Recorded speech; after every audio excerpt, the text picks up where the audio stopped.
And we're live. What's up? Hi. Welcome to my gigantic room. Your room.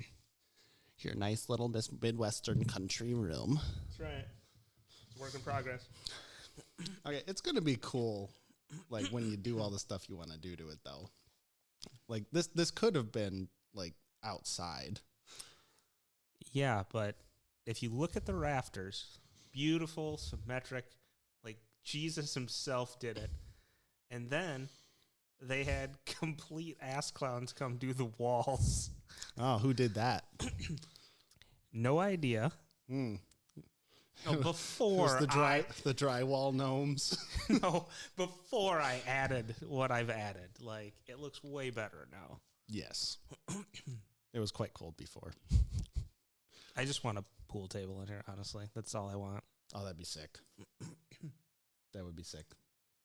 Although the cellar door in the corner is a little unnerving to look at. That's because before the room was here, it was outside. I know. This is how people try to add value to their house. It didn't work. I'm making it work. Did you get a good price? I outbid one of my friends and I didn't even know it. You should have known it. It's better. Well, it's called dominance. She let me know. How did she let you know? She told somebody else to say, oh, by the way, tell him I said fuck him for outbidding me on that house. Oh, yep, that'll do it. That'll do it. Yep. Well, I have been saving a couple stories for you for like 3 weeks because we had to push this out like 3 times. And I have been terrified for those 3 weeks. Rightfully so. Well, for the first one, which is more a story for me because I just like to tell it. So I'm making a delivery to a butcher shop. As I'm leaving, ahead of my truck, I needed to turn around, but there's an old dude just sitting there in the street. Like, no vehicle? No vehicle. He's got one of those walkers where it's got like 4 wheels and the little sitting platform. And he's sitting on it. He's sitting on it. Okay. And then he's kind of on a hill, and then I realize he's on train tracks. Oh, no. Exactly my reaction. I was like, oh, no. And at first, I was like, you know what? It's none of my business. It's none of my business. I just turn around. I'm about to leave, and I'm like, if old dude gets smacked by a train, I'm going to feel a little bad. You couldn't have been the only person that saw him. He probably does it all the time, and everybody's used to it. It's not a big town. I turn around, I go back, and I get out. I'm like, hey, are you stuck? And he's like, no, I'm just taking a break. Because there was a hill before the train tracks. So he was walking up the hill and got tired. And he stopped. Stopped on the train tracks to rest. Are these still active train tracks? Yes. So he's like, I'm just taking a break. And then I'm like, on the train tracks? He's like, I live in this fucking town my whole life. I know when the train comes. Thanks, though. Whoa. Hostile, dude. I'm just like, you do you, man. It's out of my hands now. I'm not going to feel bad if old dude gets smacked by a train now. But he got up and continued on. But yeah, he's just taking a break on the train tracks, chilling. And mind you, this is a road that crosses train tracks. So like he could have got smacked by a car too if they're not paying attention. At the top of a hill, yeah. Yeah. It was not a big hill, but like it was so fucking weird. No, dude. Like the amount of people that I see driving past me on a 2-lane road that are not looking out their windshield. Was I one of them? Probably. But it is alarming. So it literally takes a second. And just think, he's lived in that town his entire life, so he knows when the trains are coming. Does he know sure when does. the next person that's coming that's looking at their cell phone is coming up the hill? I have a feeling one day he's gonna find out. Probably. Or it'll happen so quickly that It's not going to matter. I really thought that story was going someplace else. Where'd you think it was going? I thought that was already pretty bad. Well, no, it is bad, but it kind of, in a roundabout way, for what it's worth, it had a happy ending. He was somewhat with it. Still stupid that he stopped on the tracks. I thought, my profession, right? I thought that he was going to tell you some sob story, and you were going to have to, like, call an ambulance because he was, like, suicidal or something. It would not be the first time that's happened. Yeah, well, you know. It sounds like a joke, but it's not. I have had to call an ambulance for strangers and do CPR on them. You saved somebody's life, dude. That one time. Yeah, that one time. Yeah, so, like, I wish it happened when I was actually an EMT, but I was on vacation. Yeah, that's the best time, though, This dude. fucking bitch interrupted my sleep. But she's not dead. Well, she wasn't dead then. She could be dead now. Yeah, no, like, the thing is, she would have been fine. You know, it's her dealer's fault. That's whose fault it was. Substance user? Yeah. Actually, during the incident, we found her boyfriend said it was ecstasy, but obviously laced with probably fentanyl. Yeah. But, like, I'm just minding my business, trying to go to sleep. I think I was sleeping, no pants on. And then Nice. out in the hallway, I just hear, help, help. And I'm just like, my first instinct was a crazy person is having an episode. I'm not going out there. My wife's first instinct was somebody's in trouble. And she just ran out there by herself. And I'm just like, well, it wasn't until we like both popped up like Michael Myers and looked at each other. And then he's like, does anybody know CPR? And I'm like, oh, fuck. I know CPR. You would die in a horror movie.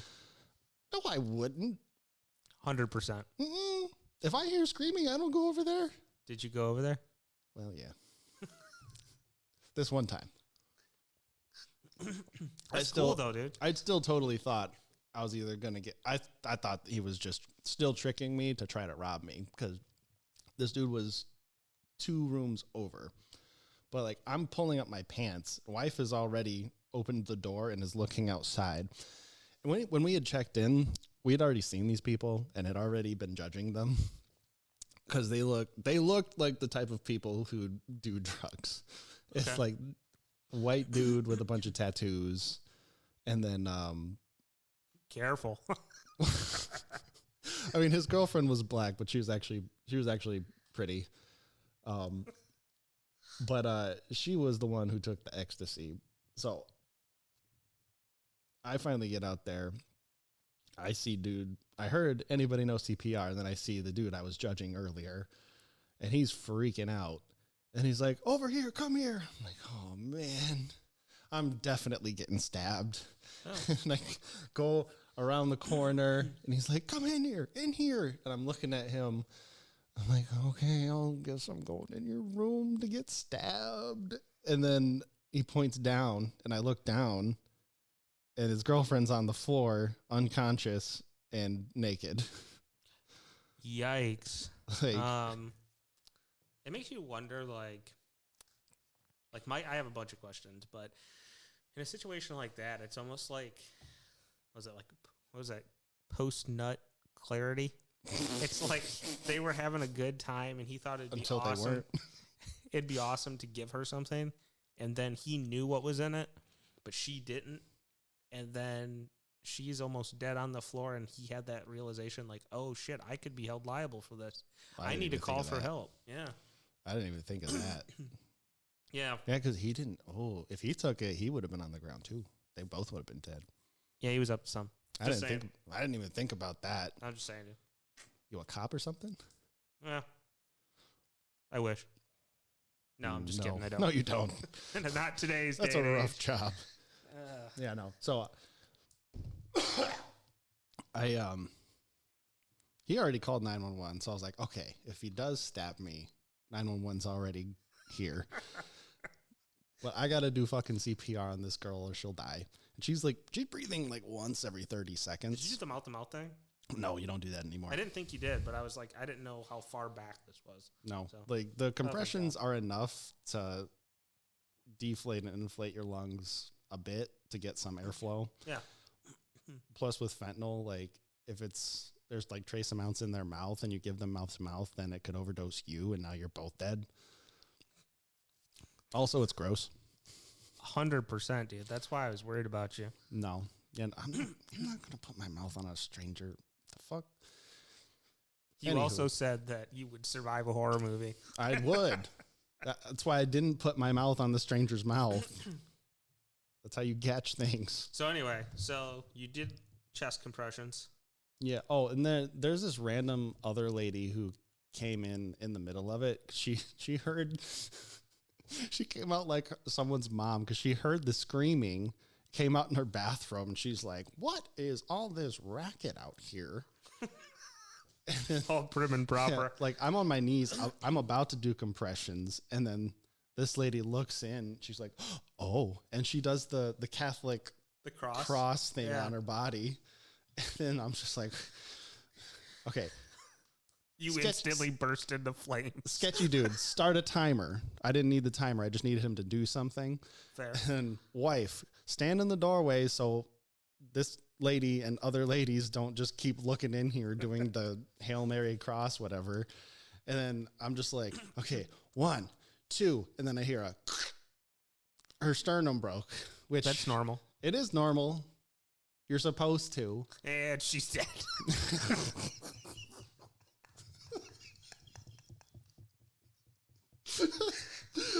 For a split second, I thought that's where it was. I was like, oh, shit.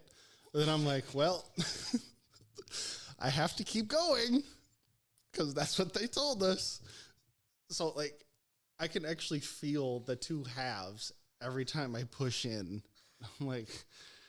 That tism set in for sure, didn't it? It was a texture thing. Like, ew, yucky. It was a texture thing. Like, it was smooth, and now it's, like, kind of gritty. And I can hear it. It's not a good sound. So it's... Dude, more props to you, man. I think that's cool. You saved somebody's life. Yeah. So the paramedics got there? No, a cop got there. Oh, okay. A cop got there. Shot the dude before he stabbed you. He's like, yeah, I'll go set this timer as he's getting a knife. No, like, with the current cop lore, I thought he would have probably shot her first, and she's black. I mean, yeah, that's what's going on these days. The rest of us were white, except for my wife. But yeah. God, dude. But yeah, so he just walks in. He's like, "Move." I'm like, "Yep." What'd she take? Ecstasy. And then I see him start the compressions. No emotion in his face, like he does this all the time. The cop. Yeah. Yeah. And then I'm just like, let's get the fuck out of here. But so that was crazy. Yeah, that is The funny part comes later, though. First of all, we wake up at like 8, and this happened at 2 a.m. Yeah. They're out hanging out on the balcony. After all this? After all this. I don't even know if they went to the hospital. They either went to the hospital, already got released, and were back, or they gave her Narcan, and she woke up, and she's like, I'm not going to the hospital. Leave me alone. No, bro. Like, mad respect. I have family members that have been cops. I have family members in the medical field. And I have sent people to the hospital to get them medically cleared. And the hospital does not like people that are addicts, like the ER especially. No, and it's really sad because like they treat them a certain way because they're labeled that. Mm-hmm. But like the most alarming thing is that they'll be like, yeah, you're fine. And they'll discharge them, but they won't be okay. Yeah, it's hot and cold. Because you remember when, what's his name? My dumbass friend I'm not friends with anymore. Oh, yeah. I'm pretty sure he only pretended to overdose. But they took him to the hospital. And then he walked back because he didn't want to face me. But, yeah, he just was like, I just didn't want to be sad anymore. And they're like, okay, you can go home. According to him, anyway. So one time I was at the ER for my job, mental health stuff, in case anybody's curious. And there was this dude that I had seen previously, like really sad, like revolving door.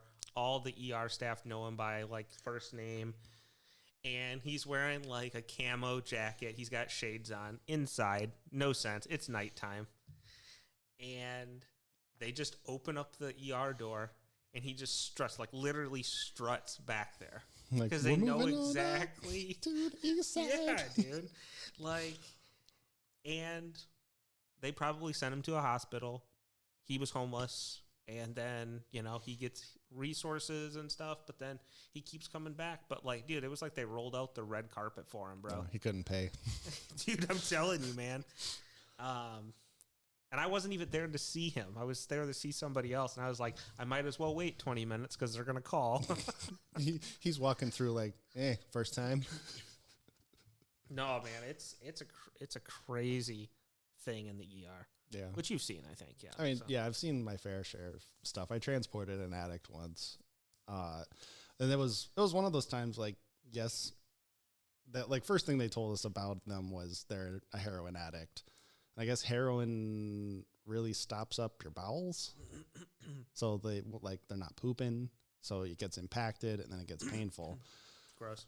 Yeah. And we had to, I forget where we were taking them, but, like, they're like, in actual pain. I believe they were in pain, but my coworker did not. So every time we hit a bump, they'd be like, oh, ow.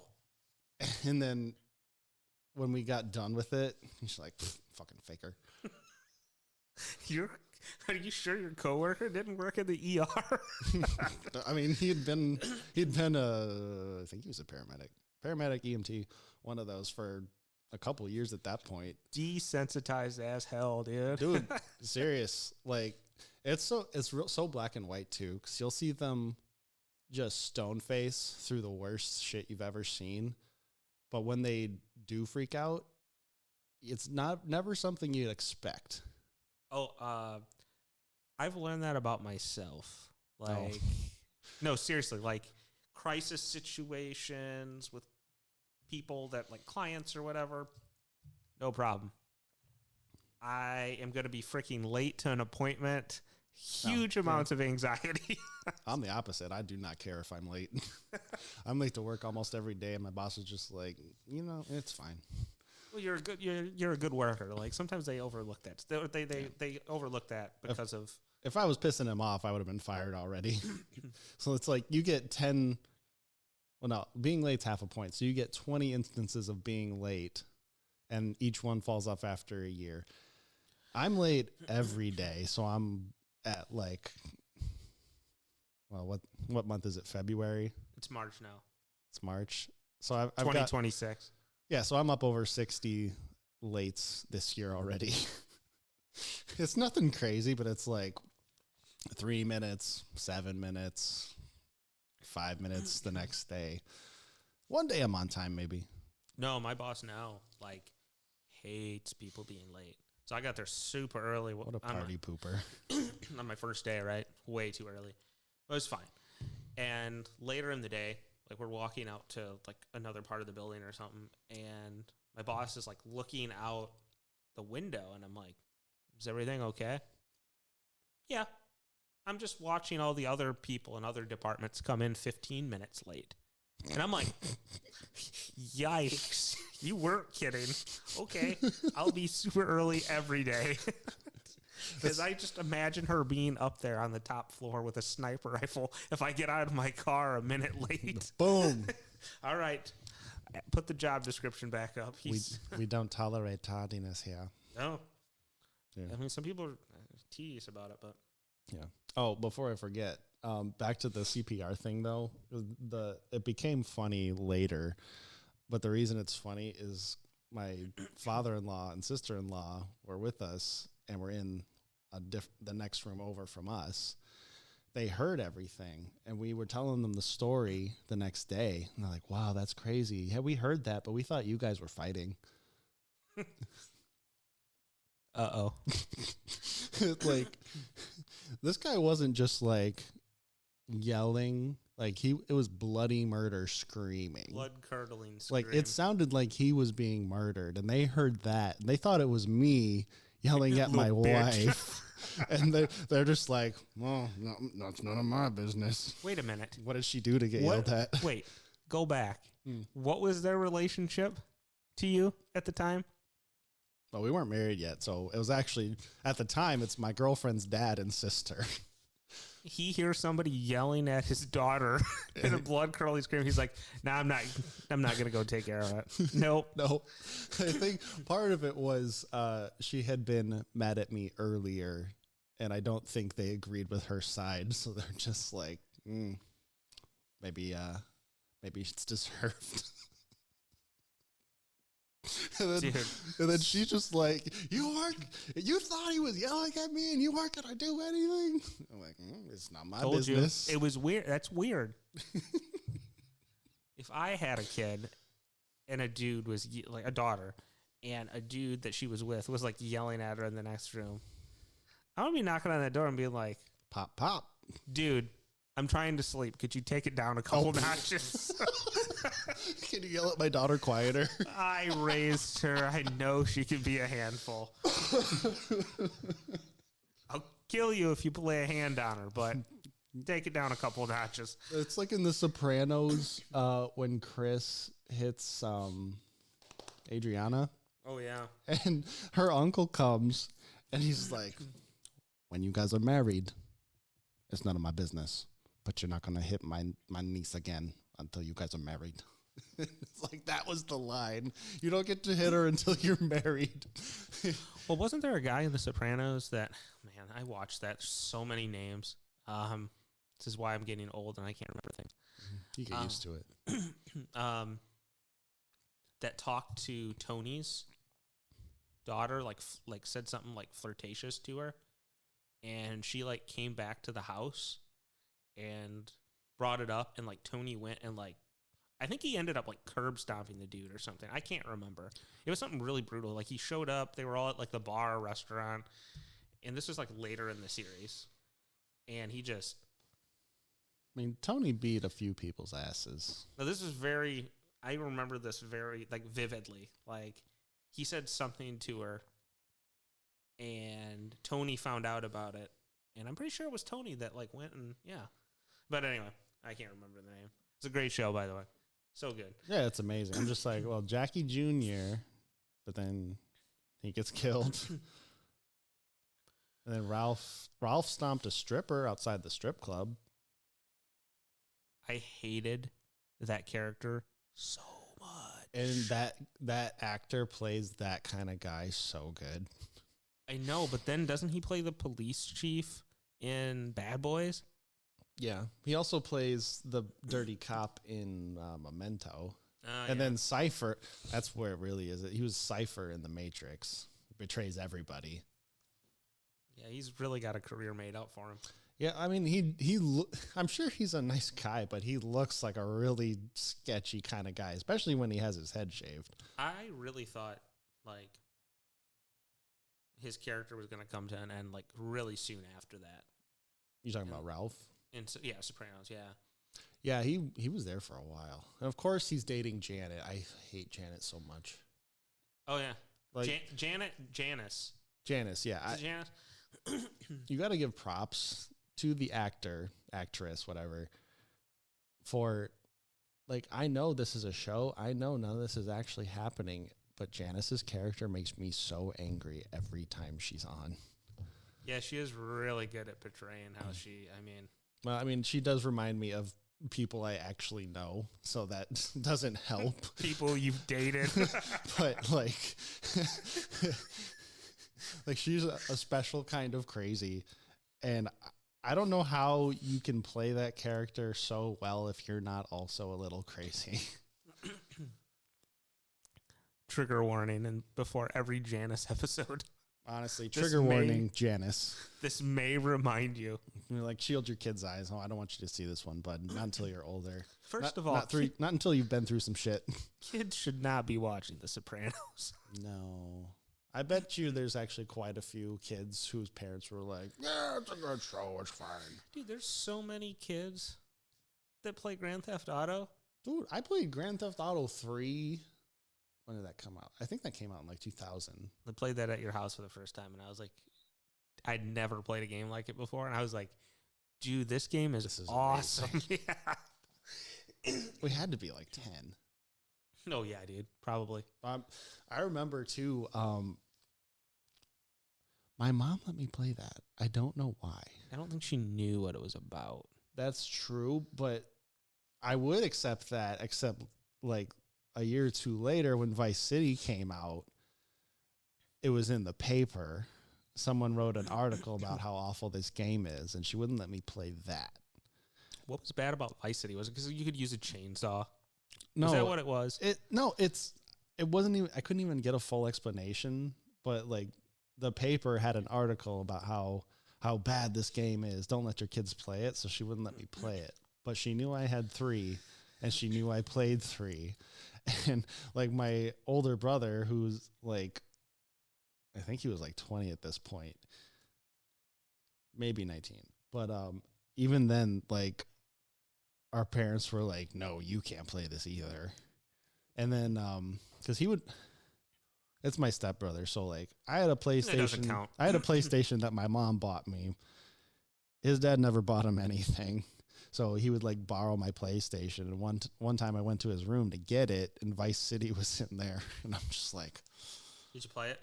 Did you play it? I did not. I was thinking, I was like, how do I play this without getting caught? Man, what year was this? Back when you still had your conscience? It's been a while. Well, I don't, man, dude, my dad, no way, bro. Like, I have that game, and I like flipped the cover of the container to where it was like the white background, so he couldn't see what it was, just in case he got Snoopy. You know? Yeah, yep. Because there's like a meme with GTA 5 where, you know, when you're the loading screen, one of them is a chick in a bikini taking a selfie or something, or holding up the peace sign. Yeah, and it's like one frame is most of the time when I'm playing, and then they're like driving a car. When my mom comes in, and it's the bikini chick loading screen. Oh my gosh, yeah. It's so true, though. The funniest part, though, with my situation is, I mean, the person who always had the problem was my stepdad, but he didn't follow up ever.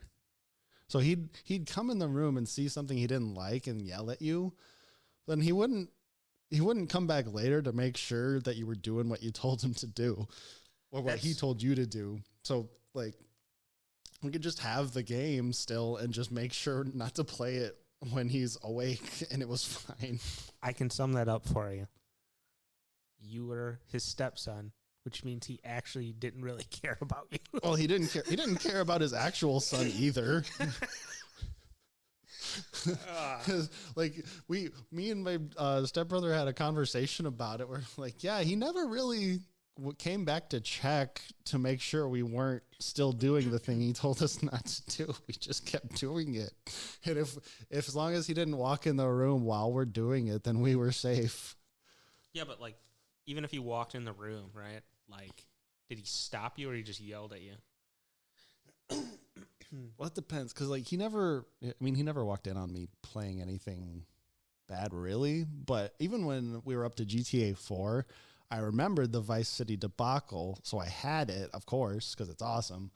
And then, like, if I'm playing it during the day and he's home, and I heard him come down the stairs, because we're on 360 at this point, I would just immediately hit the home button, home screen, and look like I'm doing something else. Something? Yeah. Which I wish the Xbox One had come out, because then going to the home screen wouldn't end the game. Yeah.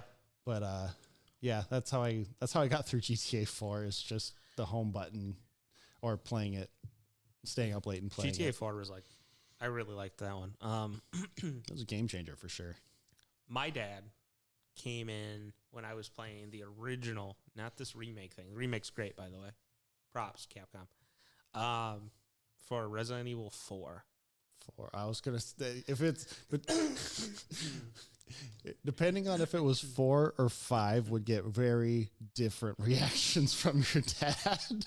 We won't go there. But he literally came in. Yeah, it's for anybody.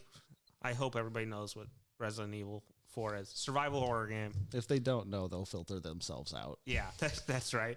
So we don't need you. Item management is key. And there were hit points. So you could shoot an enemy in the leg, they'd fall down, or they'd get on their knees, and you could like kick them or something like that. So I had this dude down, a villager. It's infected with a parasite. And I was just knifing away, dude. And my dad came around the corner like a ninja. And he's like, "What are you playing?" And I was like, "He's a zombie." He's like, "It doesn't look like a zombie." I was like, "Well, it's hard to explain. They have a parasite that controls their body." He's a zombie. He's already dead inside. Yeah. He didn't stop me from playing that, but I remember way back in the day, I had a Super Nintendo. And he got me this red cartridge game. I was super excited about it. Got it home. It was the original Doom. Oh. I had never played a first-person shooter. I didn't know that was on Super Nintendo. Yeah, I got it somewhere. It's in a box around here somewhere. Don't ever get rid of it. Yeah, I know, right? I don't have the original box, but... Did he know what it was? No. He just saw it, and it looked like monsters, right? Yeah. And then when he saw me, like, turn it on and start, like, blowing these people-looking things away, he was like... Why did you pause after he saw you blowing?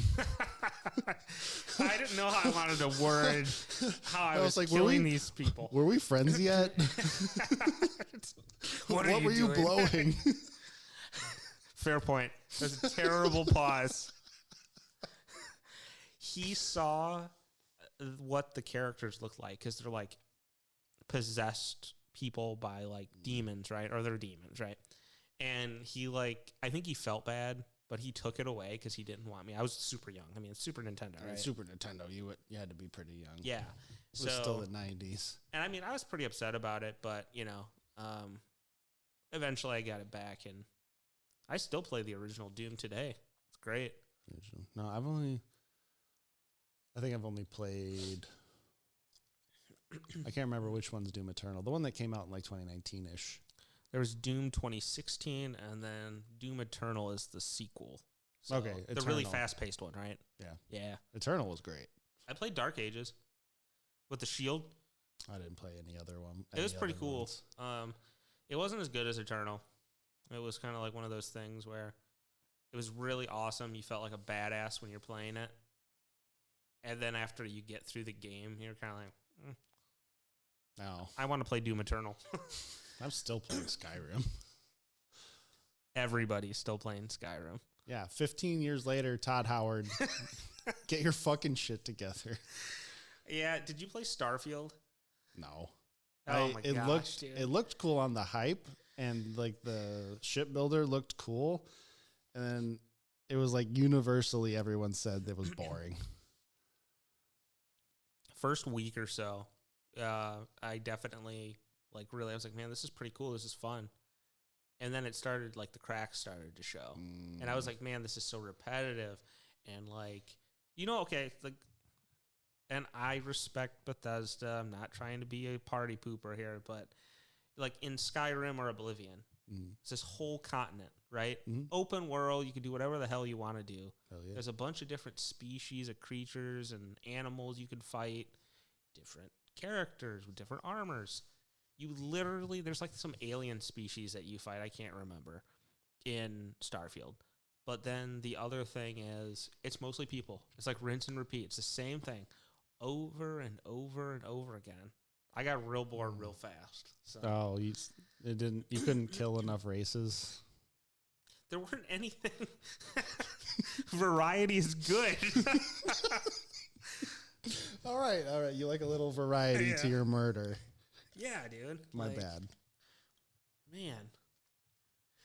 That being said, I did see, not to get, I mean, we're on game topic now randomly, but Ready or Not's getting a new DLC. Is it? I think it's called Boiling Point, and it had like this really sad cinematic where there's like a fair or carnival, and it's like this dad and his daughter, and like he passes this dude, and he's got like a backpack on, and we know what it is because we're looking for it, right? But you can see like there's a little bit of a like canister sticking out of the backpack. Mm-hmm. So I'm thinking bomb, right? But the next thing you know, they're on like some ride, and there's like this gas starts going through, and you hear gunshots, and people start falling, and then the dad falls on the ground, and he drops his camera, and you see like the little girl like crying, and like, and then she eventually dies. Like it goes off screen, but everybody dies. So yeah, and it just said coming soon. So that could be tomorrow or 3 years from now. I was gonna, what does soon mean to you? I mean, hopefully it's like a month or two, but dude, that game is so good.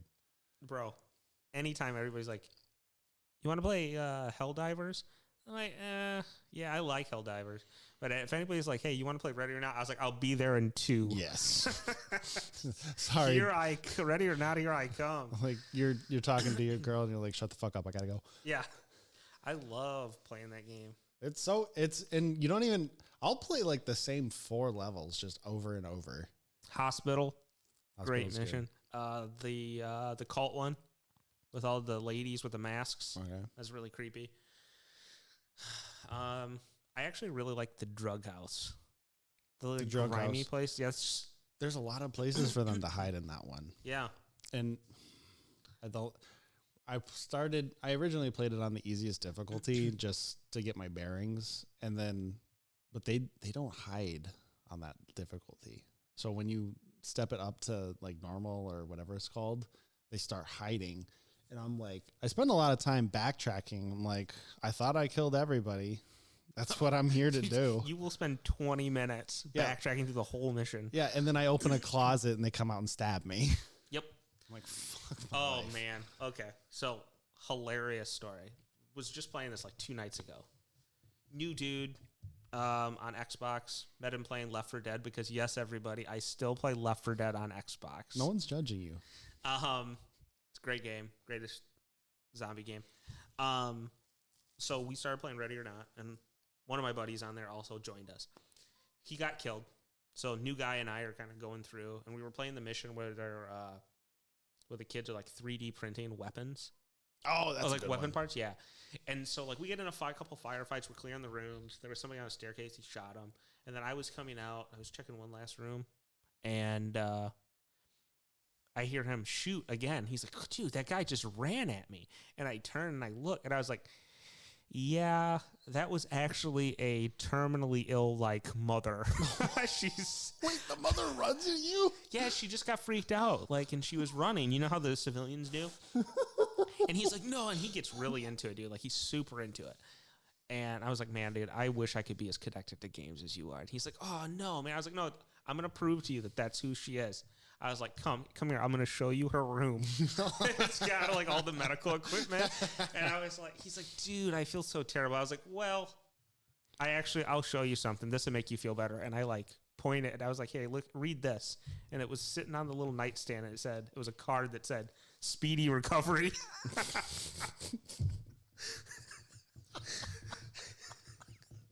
I was like, wish granted. I don't think she's going to get her speedy recovery. Dude, he mowed her down, bro. Like, just instantly. Like, she was halfway, like, not even halfway down the stairs. And he just no weapon. Oh, wait, what'd he do?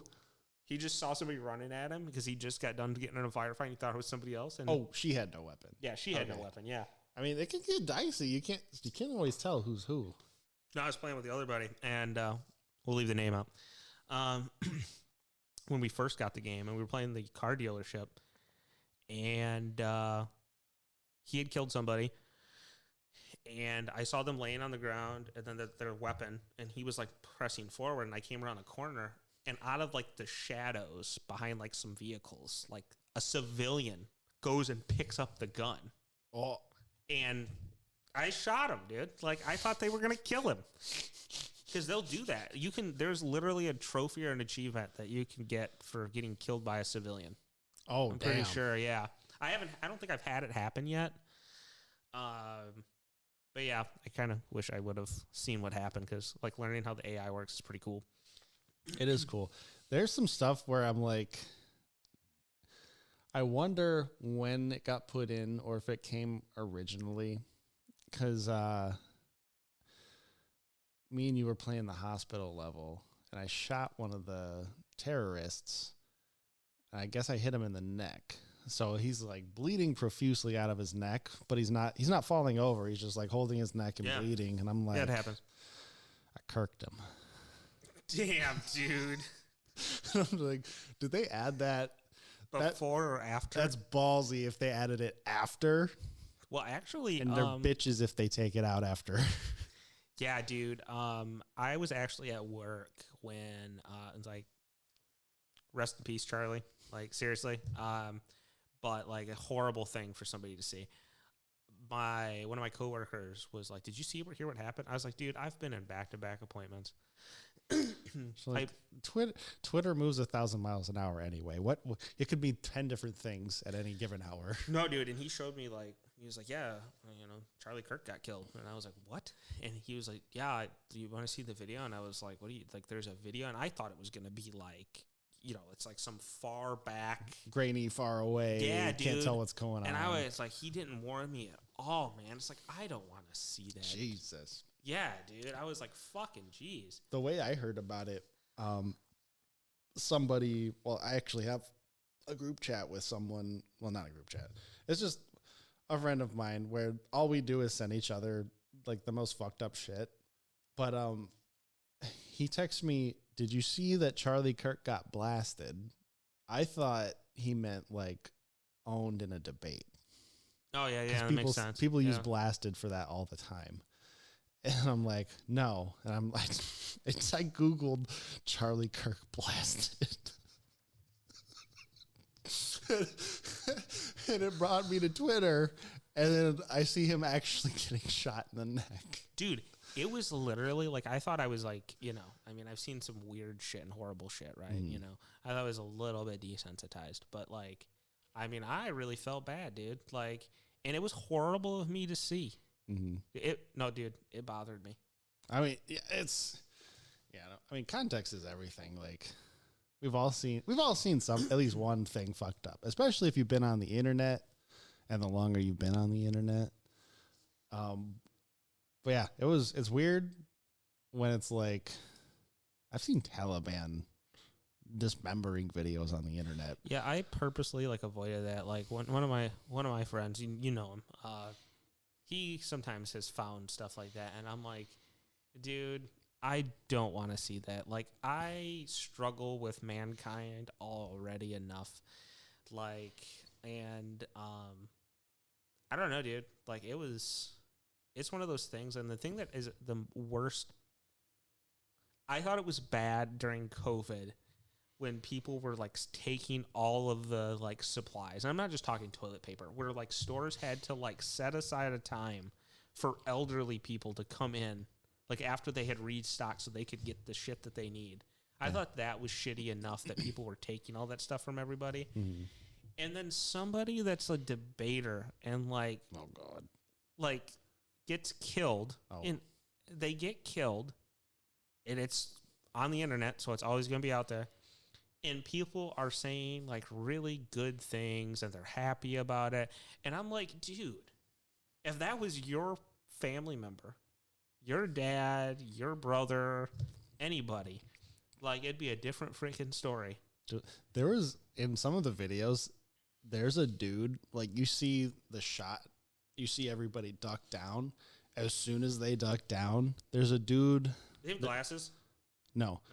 No, I think I know who you're talking about, but someone's filming and they duck down with everybody else. The person standing in front of them turned around, saw their camera, and then started cheering. Like, this is like 10 seconds after dude got shot. Yikes. And he's like pumping his fist that Charlie was dead. I'm like, damn. And he was like in the front lines then. Like, he was right up there. Yeah, it was. Dear God, dude. Yeah, like, I don't know. If it looked like he was like 4 or 5 rows back. Like, damn, that's a level of desensitization I had not witnessed before. Dude, people are horrible. Like, it's just like, I mean, I don't want to sit there and say that I want to like walk around and like, what is it? Rose tinted glasses? Yeah. Like, but I would like people not to be like fucking horrible to each other. It would be nice. Like, I mean, okay, you don't have to sit there and say like, you don't have to get on there and like speak like, oh, I'm so sorry, like whatever. Mm-hmm. But you also don't have to praise a death of somebody.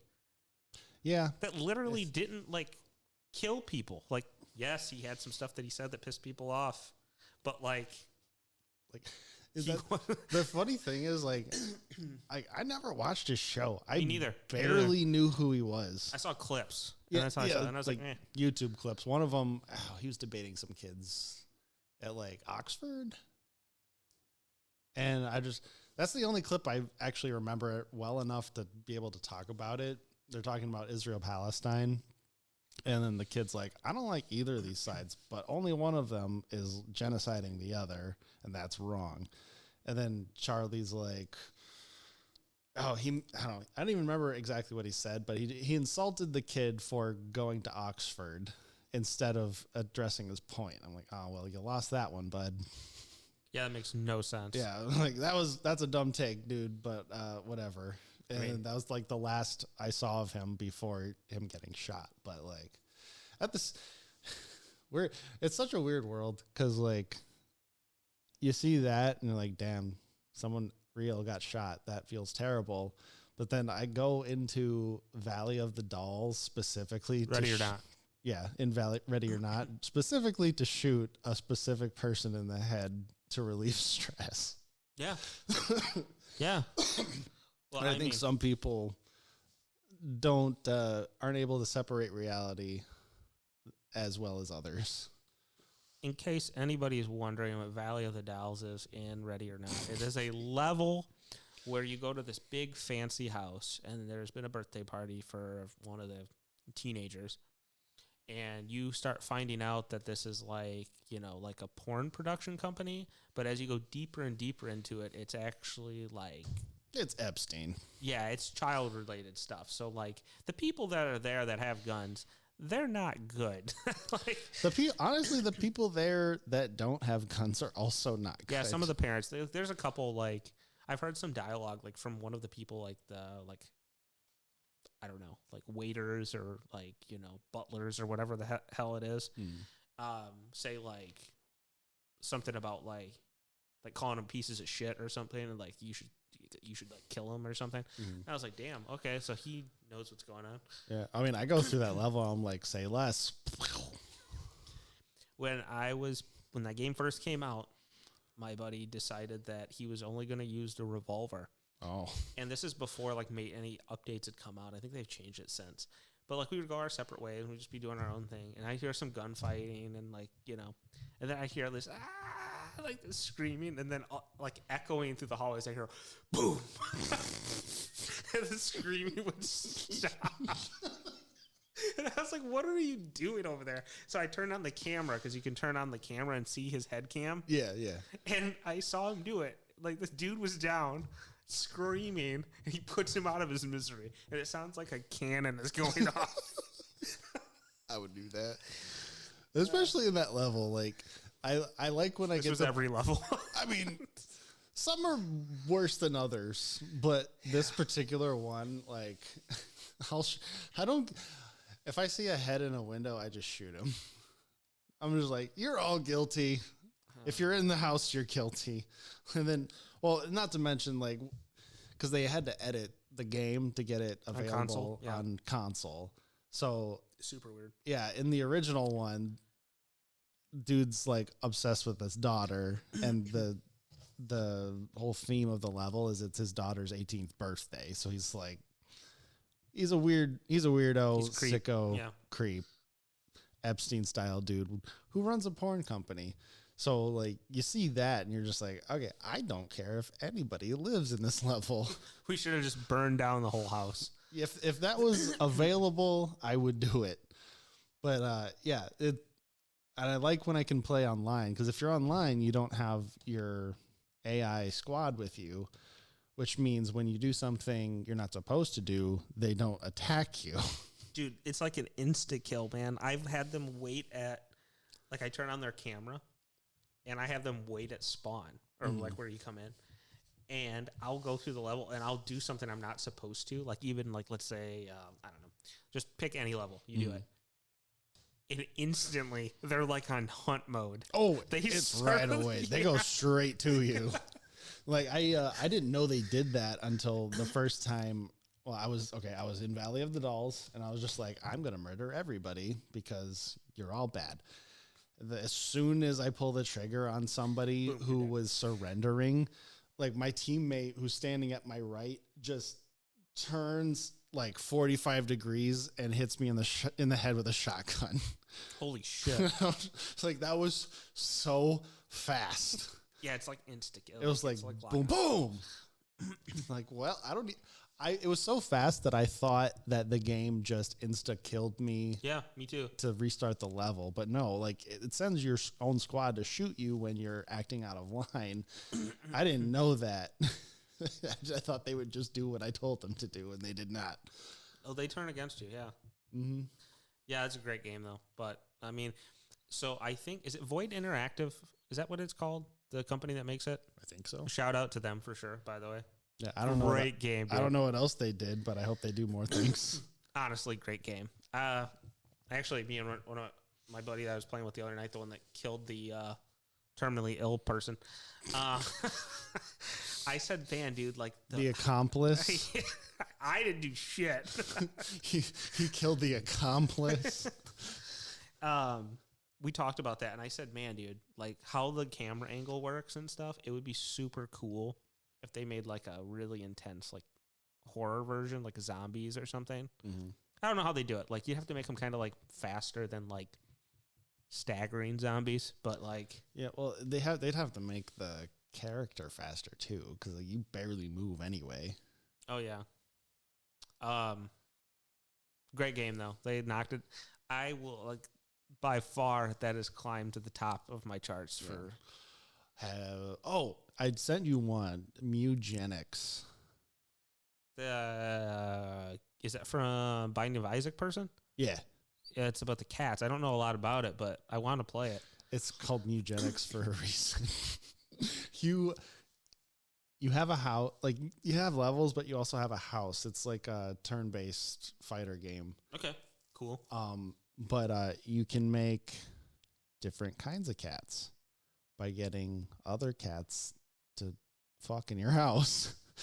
Don't tell my girlfriend about this game. She loves cats. She'll probably make me get it on PC. Yeah. And I know my PC can run that game. I mean, I'm probably going to do it because I was going to try to get you to get this game anyway. But, like, I don't know exactly. I mean, I'm just going to have to play it, and I'll talk to you about it when I do. But, like, it's like one cat was white, the other cat had some spots, and it produced a slightly spotted cat. And I think that cute. Affects their attributes. I probably should have played it before I decided to talk about it, but I'm really excited to try it. Yeah, dude, it seems really cool. Everybody that's played it, I haven't heard a lot about it. I haven't watched a lot of gameplay. But I mean, have you played Binding of Isaac? I have not. Great game, dude. I played Super Meat Boy, which is the same person. Is it really? Mm-hmm. Huh. Binding of Isaac is just a bizarre, weird ass game. Like you fight giant pieces of shit. Wait, actual pieces of shit? Yeah, they're literally like piles. Oh my gosh, I can't remember the name. That tracks. I think there's a boss, and it's like a giant. It looks like the poop emoji, but the Great like, Mighty moves Poo. Around. Yeah, kind of like that. I think he's called Dingle. I should play this now. I thought I had only ever seen clips, and I was like, this looks kind of boring, but I didn't know about that. Yeah, dude, it's like a roguelike twin stick shooter.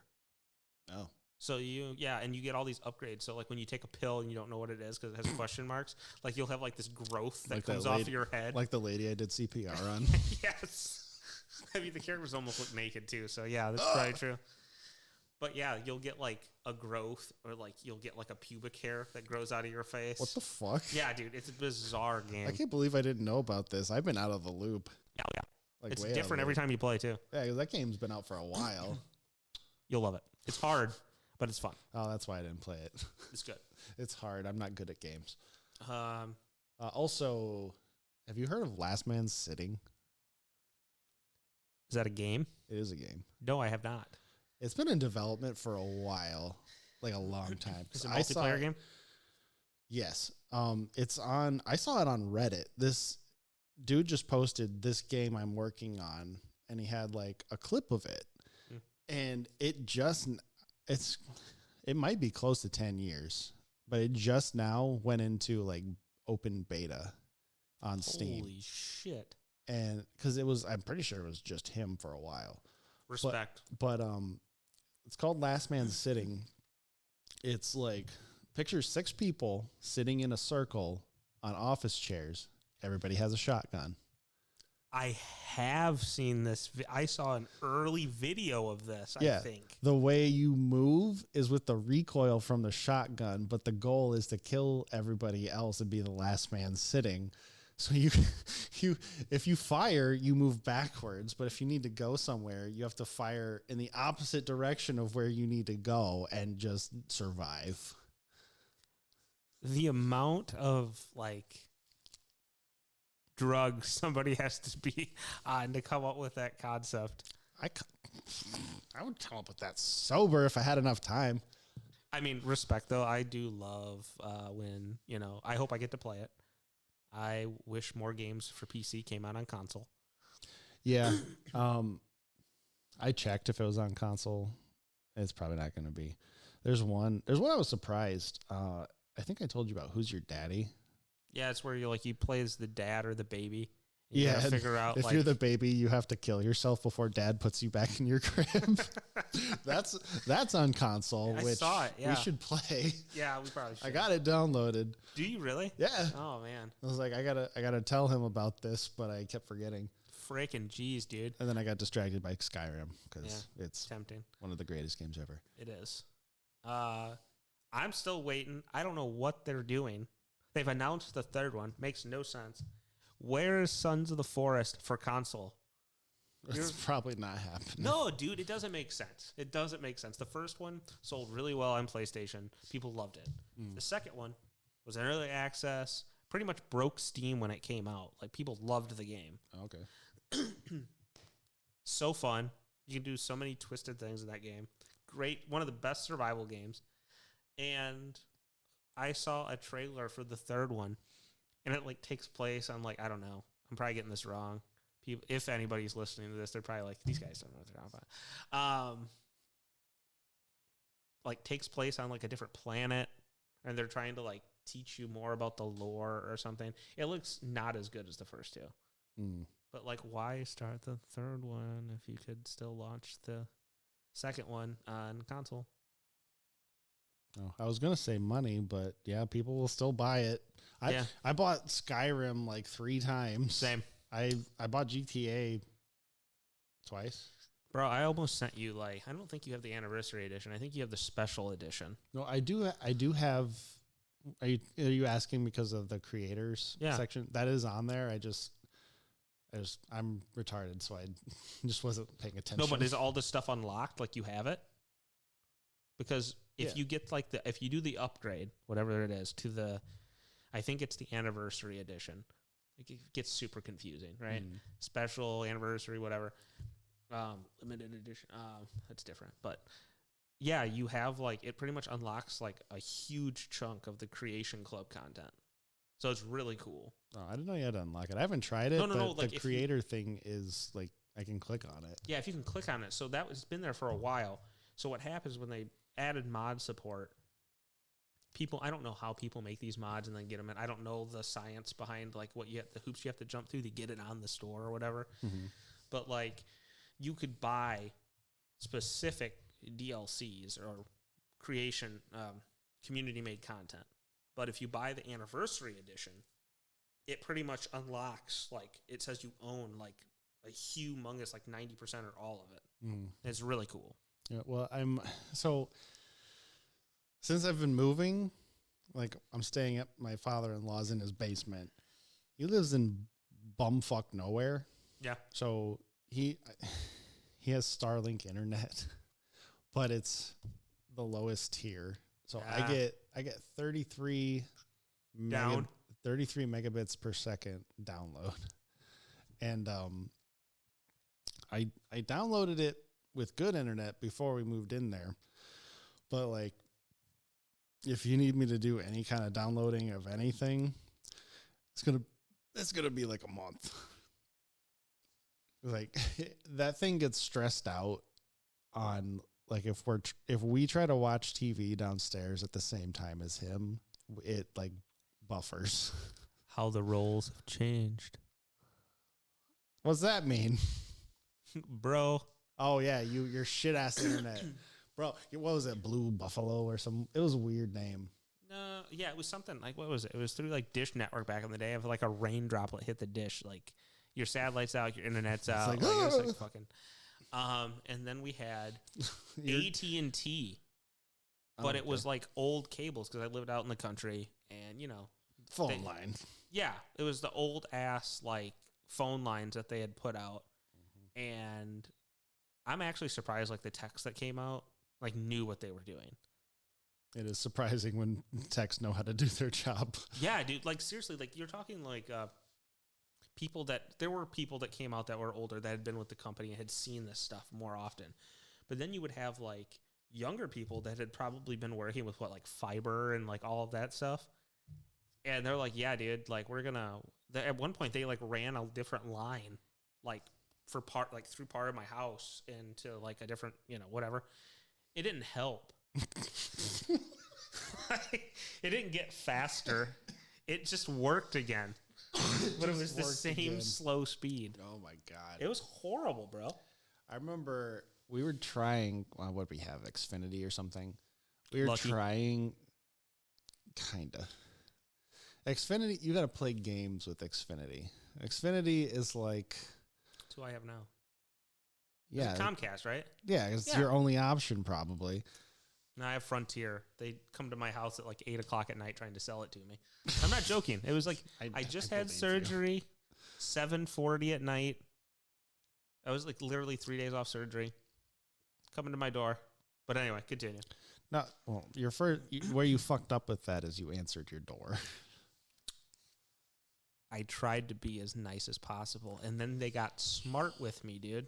Where you fucked up, 1, you opened your door. True. 2, you tried to be nice to them. Dude. 3, you didn't send them away immediately. You got to be mean. Well, you got to not answer your door, but if you're going to answer your door, you got to be mean so they don't come back. Yeah, so how I answered the door, and I probably looked like shit because I literally just had surgery like 3 days prior. And I'm like, who is at my door at like 7 something at night? Because it was still light out, right? But like, and it's the lead salesman and his 2 lackeys that are behind him. Damn. Really weird, right? Trying to like, post up. Yeah, you going to like break into my house or attack me? Like, what's going on? And he was like, yeah, we're running fiber and we're trying to get people on the list to get. And I was like, well, I already have internet. I'm happy with it. Like, I have one of your flyers. I'm keeping it just in case because I know that sometimes people raise their prices, whatnot. But I'm gonna keep that, And he's like, well, you mind if I ask you what you're paying? And I told him. And the dude, not even the lead salesman, the chump behind him goes, and you're waiting for it to go up? And I'm instantly thinking, 1, disrespectful as hell. Like, I wasn't talking to you. You're learning. And you're just being a smart ass at this point. Yep. And then he goes, and I was like I said, I appreciate it, but I'm not interested. And I was like, I'll keep the flyer. He's like, I'm not talking.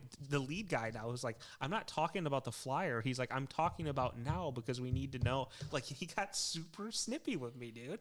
And I'm like, I said I can't remember exactly what I said, but it was essentially I ended the conversation and I closed my door. Mm-hmm. But I was like, dude, the balls on these people, man.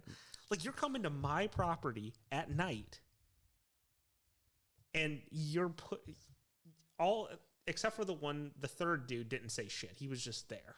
He's probably their trainer or something. No, the lead guy wasn't the trainer. Oh. But, like, because the other two were, like, younger than him, you know? Mm-hmm. Just rude as hell, bro. I couldn't get over it, man. There's a special place in hell for salespeople. All of them. Dude, okay. All of them. No, I know. I'm about to go off, so say what you need to say before I get aggravated. There's a tie-in. So, buddy, I went to school with him. G? Yeah. G, yeah. He decided, like, you know, he's made some decisions to go do different things. I'm already excited because he has a special mind. He literally said to me one time, we were talking, you know, because he moved away, and he said, I asked him how, like, the job was going. He said he was going to be starting a new job, and I was like, oh yeah, that's cool. Like, what's that? He's like, I'm going to work at a car dealership, and I was like, so you had to cut him loose. I warned him. I was like, what do you mean? Like, what are you going to do? Like, you're working like maintenance? They're going to teach you that? Or he's like, no, I'm going to be like on the sales floor. And I was like, dude, you know, like, how horrible, like, dealing with car salesmen. And honestly, half the time it's the sales manager. And if you can't beat him, join him. Yeah, dude, for sure. So I was like, I tried to be supportive, but I didn't say much. And so, like, after he had started, I said something like, oh yeah, they got you, like, screwing people over. And he's like, oh no, we don't do that at the place I work. And I was like, famous last words. I was like, yeah, okay. I was like, they do that at every car dealership. Fast forward, I don't know, a month or so, let's say. And he's like telling me, dude, it is a horrible place to work. Like, no shit. I saw somebody, like, screw over, like, their own family member, and, like, he's like, I had to get the hell out of there. And I'm like, dude, I freaking told you, man. You're too nice of a person to work in a place like that. It's like that movie. You ever see the movie The Goods? No, I haven't. It's about a car dealership that's struggling, so they bring in, like, a team of 3 people to, like, really to drum up sales and save the business. It's a comedy? Yeah. Jeremy Piven. Hmm. Do you know him? The gay dude at he works at the clothing store in Rush Hour 2. Oh yeah. That's Jeremy like Piven. He's like, I see, like, Buttercream. Yeah. Crocskin buttercream. What size is the waist? Let's go in for a feel. So he's the lead. Oh, that's awesome. A team of 3, I think. Like, it escapes me now. There's him, big black dude. I want to say Ving Rhames. Love Ving Rhames.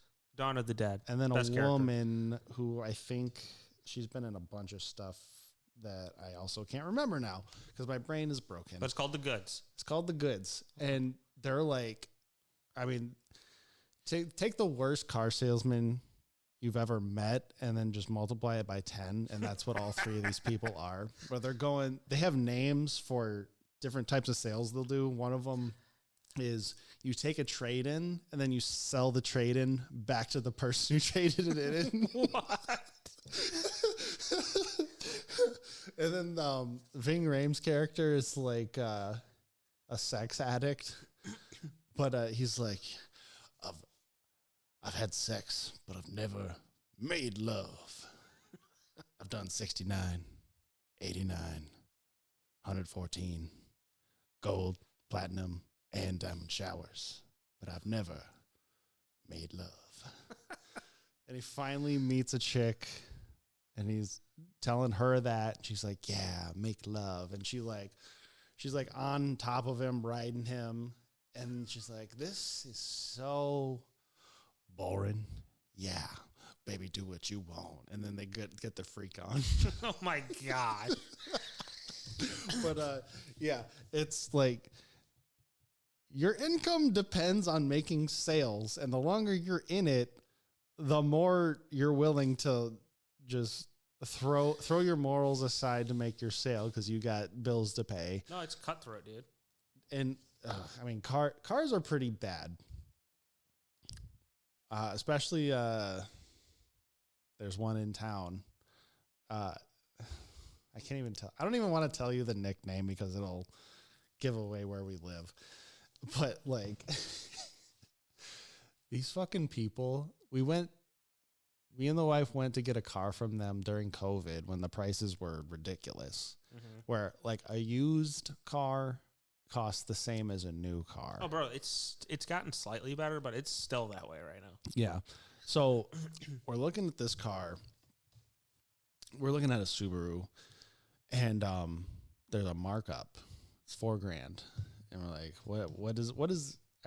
I'm looking at it. I'm like, what is this fee? I don't understand. It's on the paperwork. Yeah, it's on the paperwork. Well, they sneak that shit in all the time. Yeah, it's got a weird label. I don't understand what the label means. And they're like, yeah, that's our markup. It is the sucker markup.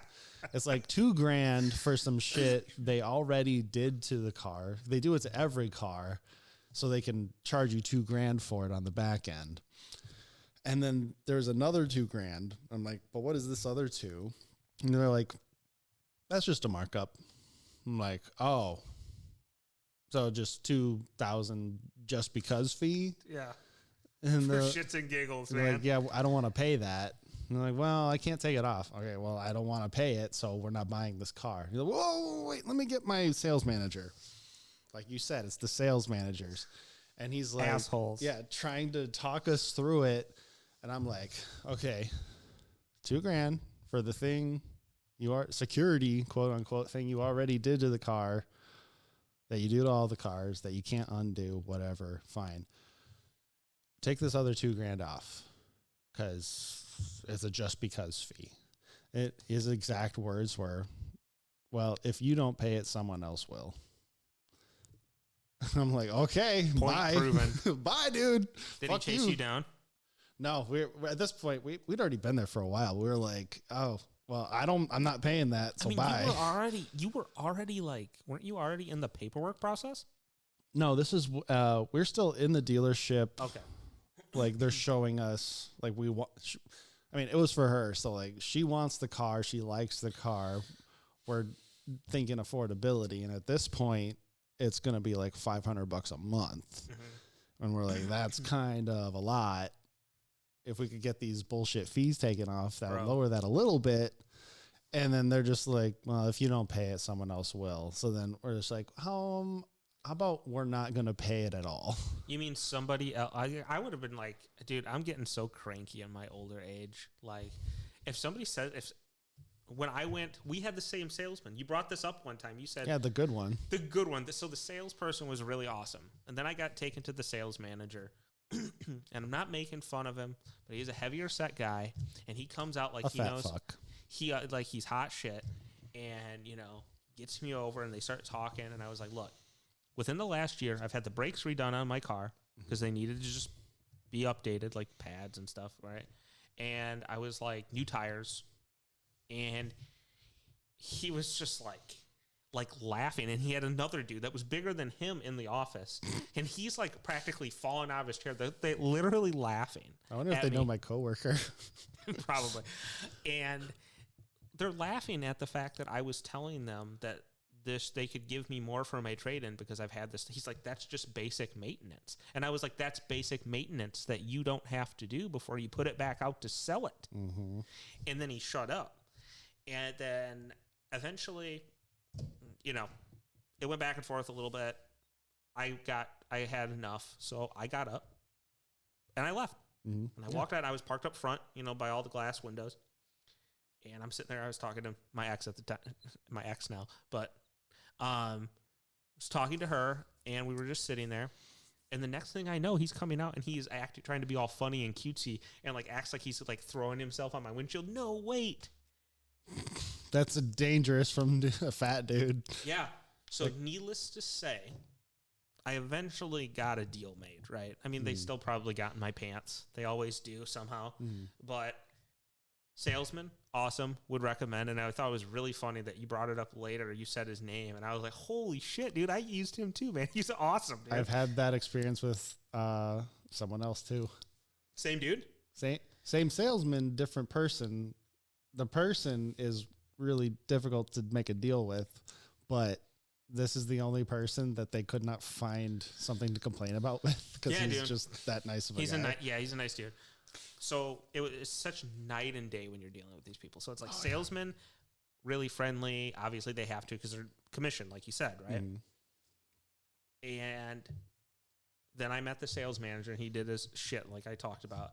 And then I go back to like this almost empty room with like the accountant or whatever the hell he is, the numbers guy. And he's like processing. And I'm not joking. I don't know if you guys can hear this, but like typing away, just typing away.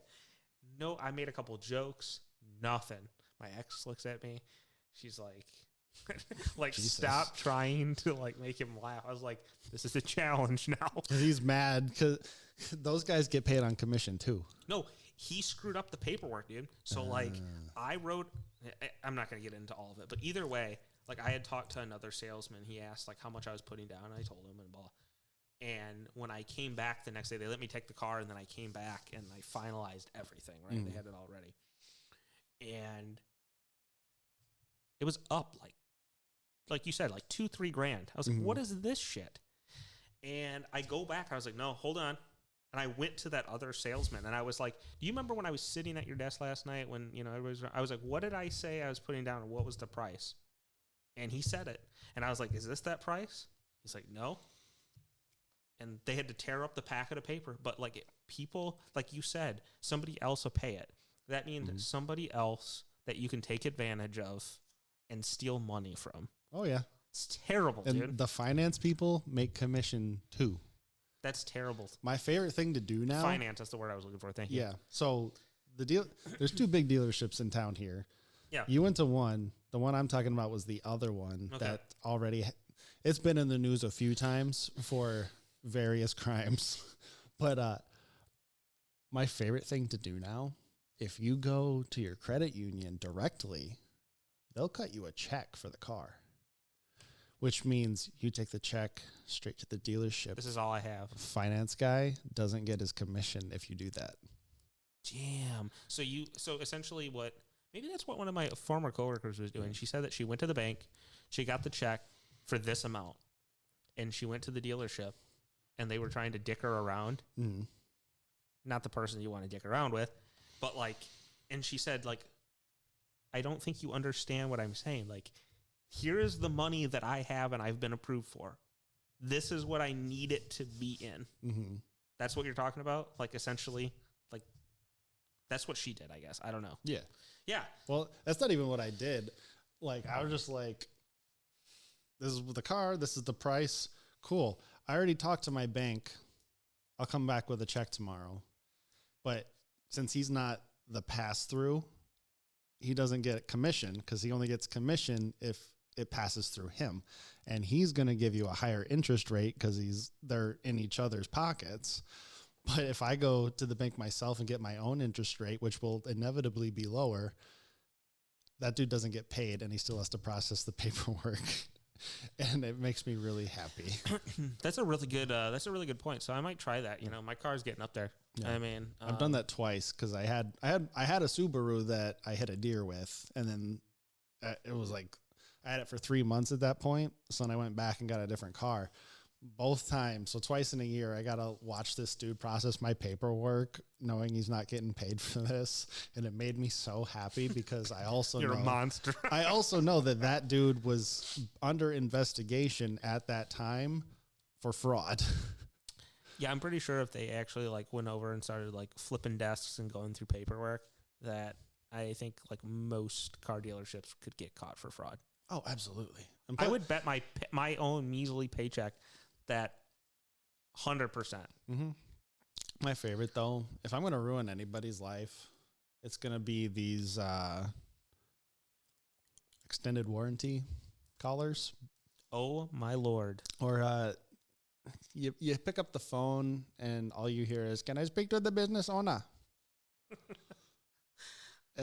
So I have a work phone that I need. Somehow, some way, my work number, it must have been previously used by some dude who does like carpentry. So I was getting all of his spam calls. Yeah, Jesus gets spam calls. Jesus, I don't know. I bet Anyway. he's probably got really good antivirus. Anyway. But so like 3-4 times a day, can I speak to the business owner? It's like, this isn't a business. So and so carpentry, this isn't a business. Can I please speak to the business owner? No, you may not, because this is not a business. He can only say so many words in English. He doesn't understand what you're saying. Probably. Read this script. Well, that's also, some of them, they'll know just enough to keep you on the line, and then they have to transfer you to someone who actually speaks English later. If they can keep you on the line for a full minute, they transfer you to someone who speaks English. No, bro. But this is what... Like, I got so fucking mad because every day for multiple years, I just started abusing them. So I would literally, can I speak to the business owner? Fuck you, and hang up. Can I speak to the business owner? Suck my balls. Hang up. And then one time they kept calling me. So I'm just like, you know what? I'm going to stand my ground and I'm going to ruin this person's day. So can I speak to the business owner? Fuck you. So-and-so carpentry? Suck my balls, bitch. May I please speak to the business owner? Fuck you, you stupid little fucking cunt. May I please speak to the business owner? I said no. No, you may not. And they eventually just hung up. Was he acting like he was crying? I just added that for dramatic effect. But I think you should feel really bad about it. I think they noted this number as hostile because I got a call from the same number because I recognize it because it's Called you every the day. only people who call me, and it was the dude this time. Can I speak to the business owner? Fuck you. Box check hostile. Yeah, so and so carpentry. Eat shit, fucker. Click. They called me one more time and then they gave up. They sound like their best dude. He probably came in. He's like the biggest guy in the office. Here, I'll handle this guy. I'm just like, dude, and they'll text you too. I just started responding to the text messages. Kill yourself. God, dude. You can't, mental health job, dude. You can't I don't give do a that. fuck. I don't work for them. No, I even started because it'll have a country code on it sometimes. And I know we live in the States, the country code's 1. So if it's anything other than 1, it's another country. So I'll Google what country is this country code, and then I'll personalize my insult to where they're from. So it's like, this one's the Philippines. Fuck you, you Filipino cunt. Dude, oh man. You know what's really sad is like, I can't even do the accent. Go ahead and do it one more time. Can I speak to the business owner? Hey, fuck you. And then you hang up and they're like, yeah, we didn't get him this time. Like they're totally speaking English on the other end. This guy wants to fuck me? Should I let him? What if it's like, nah. Wouldn't that be hilarious? Like we've known friends that have worked at call centers. And what if it's like them pretending to be... I can't ruin my reputation. Just got to put on a voice while you're at work. So at the call center in town, I mean, I've known quite a few people who work there. One of them though, told me there was like, I don't know if there's a word for it, but it's like a white girl who talks and acts like black. Oh yeah, I know what you're talking about. Whatever you call that. Probably not a good term. It's probably not. But she'd come into work like talking, pretending to be black. Yeah. And then she'd just code switch as soon as the phone rings. She's like, hello, how are you today? Mm-hmm. What's your name? Can I get your address for confirmation? It's a sales voice. Yeah. But then a completely different person when they go to lunch. You've known me for many years. Mm-hmm. And So when I worked at one of the places that I worked in social work, crisis place, most of them have been, I took a phone call, and it was like, I think it was another, like, I don't know if it was a hospital or something, but I was talking to another professional. And, I mean, I fluctuate my tone, but I'm not, like, fake. I'm not all bubbly. I'm not that kind of person. Mm-hmm. And I hung up, and my coworker that was sitting behind, like, we called it the unit station. It's in the center, so it was like, yeah. She's like, you were so charismatic when you're talking to people. You're a schmoozer, man. Yeah, I know, dude. Where has it gotten me? Nowhere. See, that brings me back to stop being nice to people. That brings me back to I'm getting crankier in my old age. Yeah. See, you're going to have to make a choice, but go on. No, it's just what she said. Like, and I never ever thought, like my kind of outlook was, like, I'm a professional. That person over there is a professional, and we're trying to solve a problem. Now, I'm going to tell this story. I had a new hire. She was training with me. She's awesome. Great person. Did the job. She was there after I left. Really cool.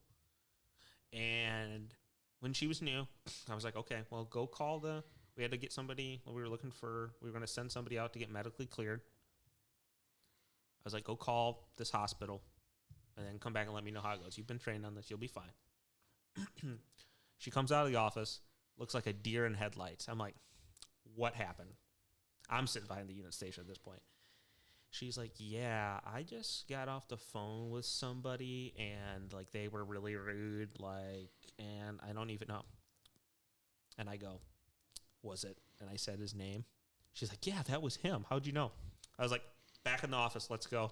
So I go. I was like, we're going to take care of this. Like it's the Rose Bowl. This is what we play for. I call it back. Hospital answers. Can I help? You know, I was like, yeah. Can you please go tell so-and-so that his buddy, and I said my name, is on the line for him. He's really going to love hearing from me, I go. And you could tell that she was kind of like, she thought that was kind of a funny intro. And he gets on the phone. He's like, yeah. And I was like, hey, it's your buddy, you know. I was like, I heard you just got done talking to my coworker and you were kind of rude with her. He's like, so? And I was like, so this has been a multiple offense thing that I have a particular set of skills. Yeah, I'm trying to send my client who's mentally ill to your facility to get medically cleared because you're a charge nurse in the ER. That's your job. And you're acting like you don't want us to send a mental health patient to get medically cleared, even though we don't have nurses at our facility, right? I was like, here's how it's going to go. And I said his name. I was like, moving forward, I'm going to talk to my supervisor who's going to talk to your supervisor, and we're going to be like, we're going to get on a better, like, playing field here. I was like, but the good news is tonight, I was like, I'm not sending any of my clients to you. And he's like, that is good news. And I was like, but moving forward, you're going to start treating me and my coworkers with a little bit more respect. Bitch. And he was like, we'll see about that. And I was like, and that was the end of the conversation. I told my boss, and he actually brought it up at a staff meeting. He was like, that's crazy. Yeah, dude. He was super rude. And I'm like, if I'm sending, like, my clients to you and you're going to act like that with me as another professional, I'm just going to assume you're going to treat people like shit. Mm. So I don't want to deal with you. And I don't want them to have to deal with you because you're not going to treat them right. Dude, it's kind of, a lot of those facilities are sketchy too. Oh, dude. And I told him that's kind of like what my coworker was saying. Is like, you know, you're kind of like charismatic and but I was like, I'm friendly and I'm real, but yeah. What are you looking at? You keep looking over there. I'm thinking, like, what is I look off to think. Oh. I don't have to always be looking at you. Yeah, it'd make me uncomfortable.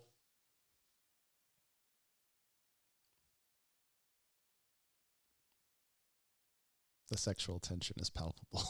I'm glad there's a table between us. I'm upset there's a table between us. Yeah, those. I don't know. I can't fully wrap my head around the type of people that want to work at mental health places. Like, I get, Thanks, bro. yeah, you're Well, I know something longer, wrong with but- you. Like, there's some people who want to help. Yeah. And I think there are some other people, especially at like asylums, where it's like the easiest way to have power over someone else. And I feel like the guy you were talking to is one of those. 100%. He probably treats all the other nurses, if he's not trying to sleep with them, probably like horrible. Mm-hmm. He's probably really rude and mean. And nurses already fuck everybody anyway. That's what you said. You said like the ER is like a breeding ground for like It's a mean sexual acts. Yeah. It kind of is. I talked to them enough to like get kind of friendly, and they're like, "Oh yeah, I used to date them over there," and then I was like, I kind of want to try being gay for a while. So then I tried them over there, and I'm like, Oh, that's not you talking. That was what they were telling you. that's what they were Okay, saying. What the okay. fuck? No.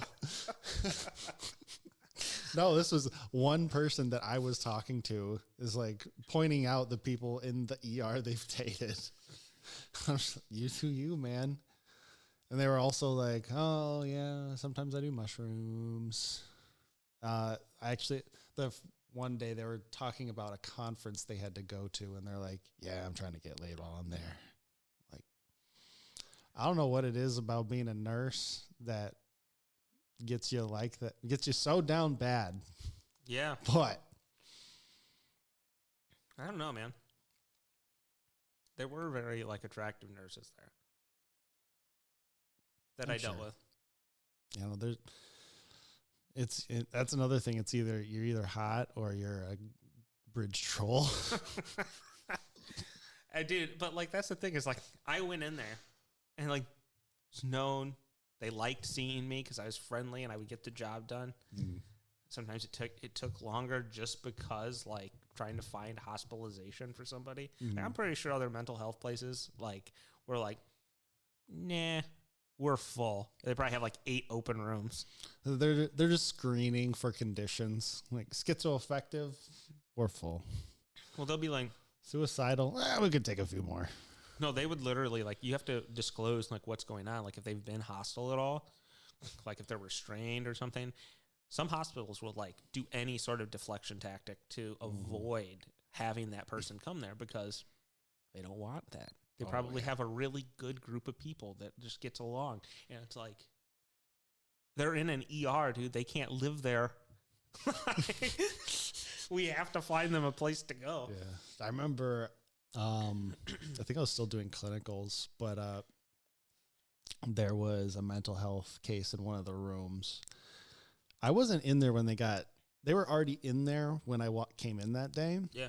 But I remember hearing this awful noise. Like it sounded like it was out of a horror movie. Like there is a demon in there. And one of the nurses is like, you should probably go in there. You're going to want experience in this. I'm like, do I? She sounds awesome. This is Pet nurse. This is a Catholic hospital. Can I have one of these Jesus on a cross to bring with me? So I go in there. It's like a schizophrenic, elderly, combative. And all I heard before was just like, and then when I got closer, I could make out what they were saying. And they're like, don't touch me, you bitch. Don't touch me, you slut. But they're like, they're not really mobile.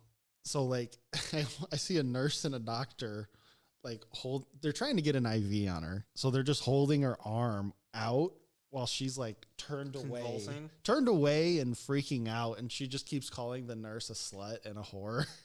Oh my gosh. While they try to get an IV in. And I had only heard sounds like that in movies until that day. But I also had, It's bonkers. we would get the occasional like, head case, person feeling suicidal, came to the hospital for help. I think this was my favorite one. Like I had a few, and we'd take them. there's a facility that specializes in this, like an hour and a half away. Yeah. So it was a long ride, but I was always in the back. So I'd like, I don't know, I'd just talk to them to pass the time. But I also, they would send their records and I'd get a little nosy and peruse through. I mean, you can look through that shit. Yeah. As a professional, yeah. Yeah. Like I didn't need to, but I wanted to because I'm nosy. Especially like if you get there and they're like, so what's going on? Yeah. And there was one, it was like a sad one. It's just a dude, but I look through his file and I'm like, oh, dude's a cop. Oh, wife is leaving him and taking the kids, and he wants to die. Shit, that's awful. That is awful. And I'm like, I should go try and be funny until we get there. That's like, I can't do much. That's all I can do. So I'm just like trying to shoot this shit with him. Yeah.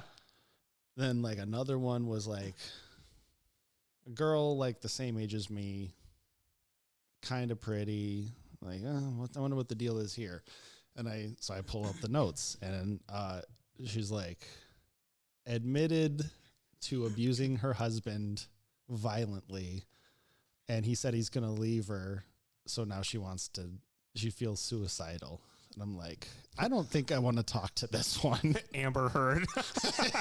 Basically, yeah.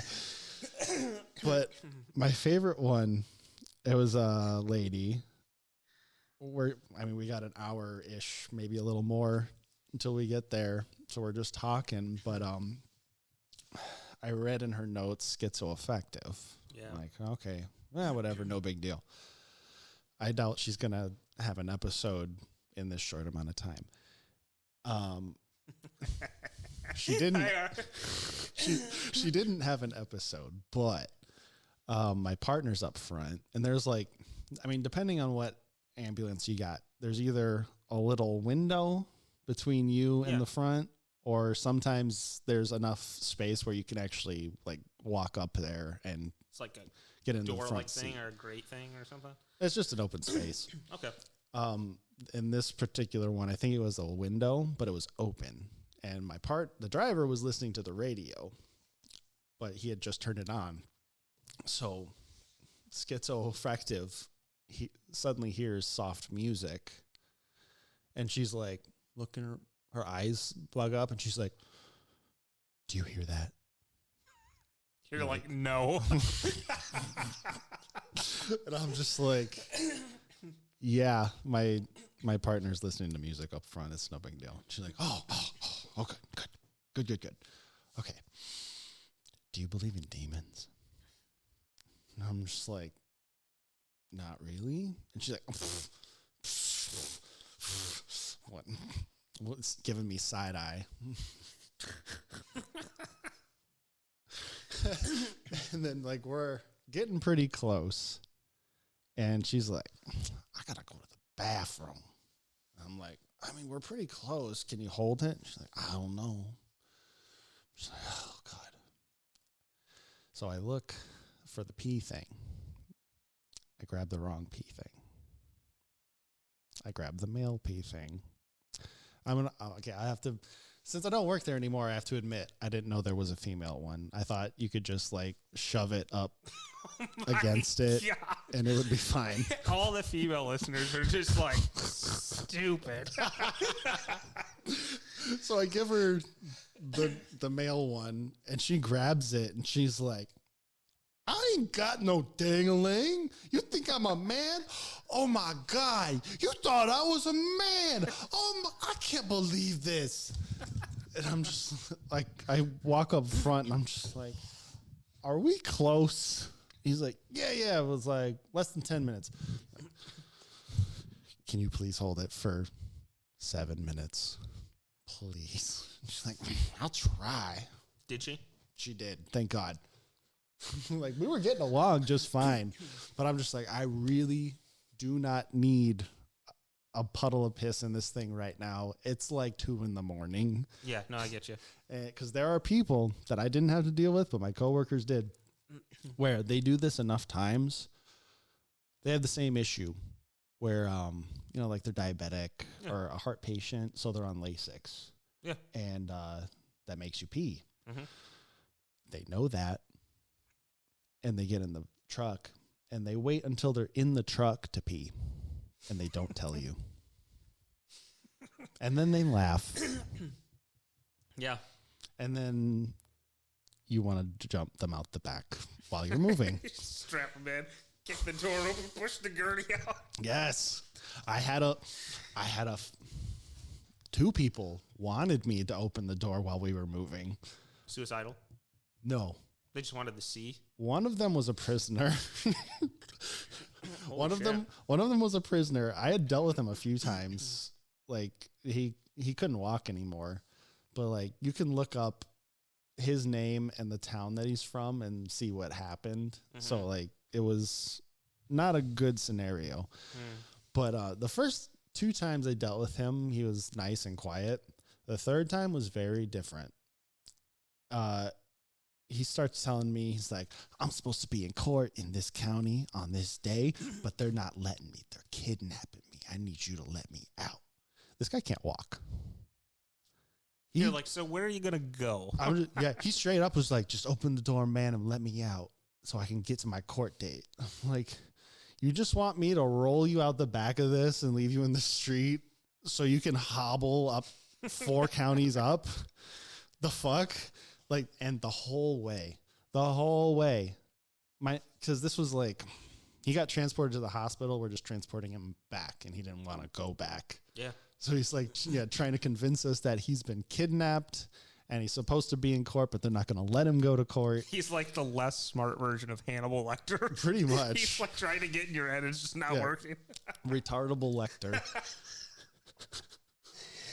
Yeah. So obviously I did not. Because mind you, there's a cop following us. They follow you to the hospital and they follow you back. You push him out. He gets ran over by the cop. Like, you go out the way you want to go out, man. He's facing the back. He can see them following us. Like, you really think all 3 of us are going to get away from this, letting you out, and then we're all just going to get away? Like, no. All 3 of us are going to be in jail, and I'm going to beat your ass when I get in there. I'm going to make sure that your top half doesn't work either.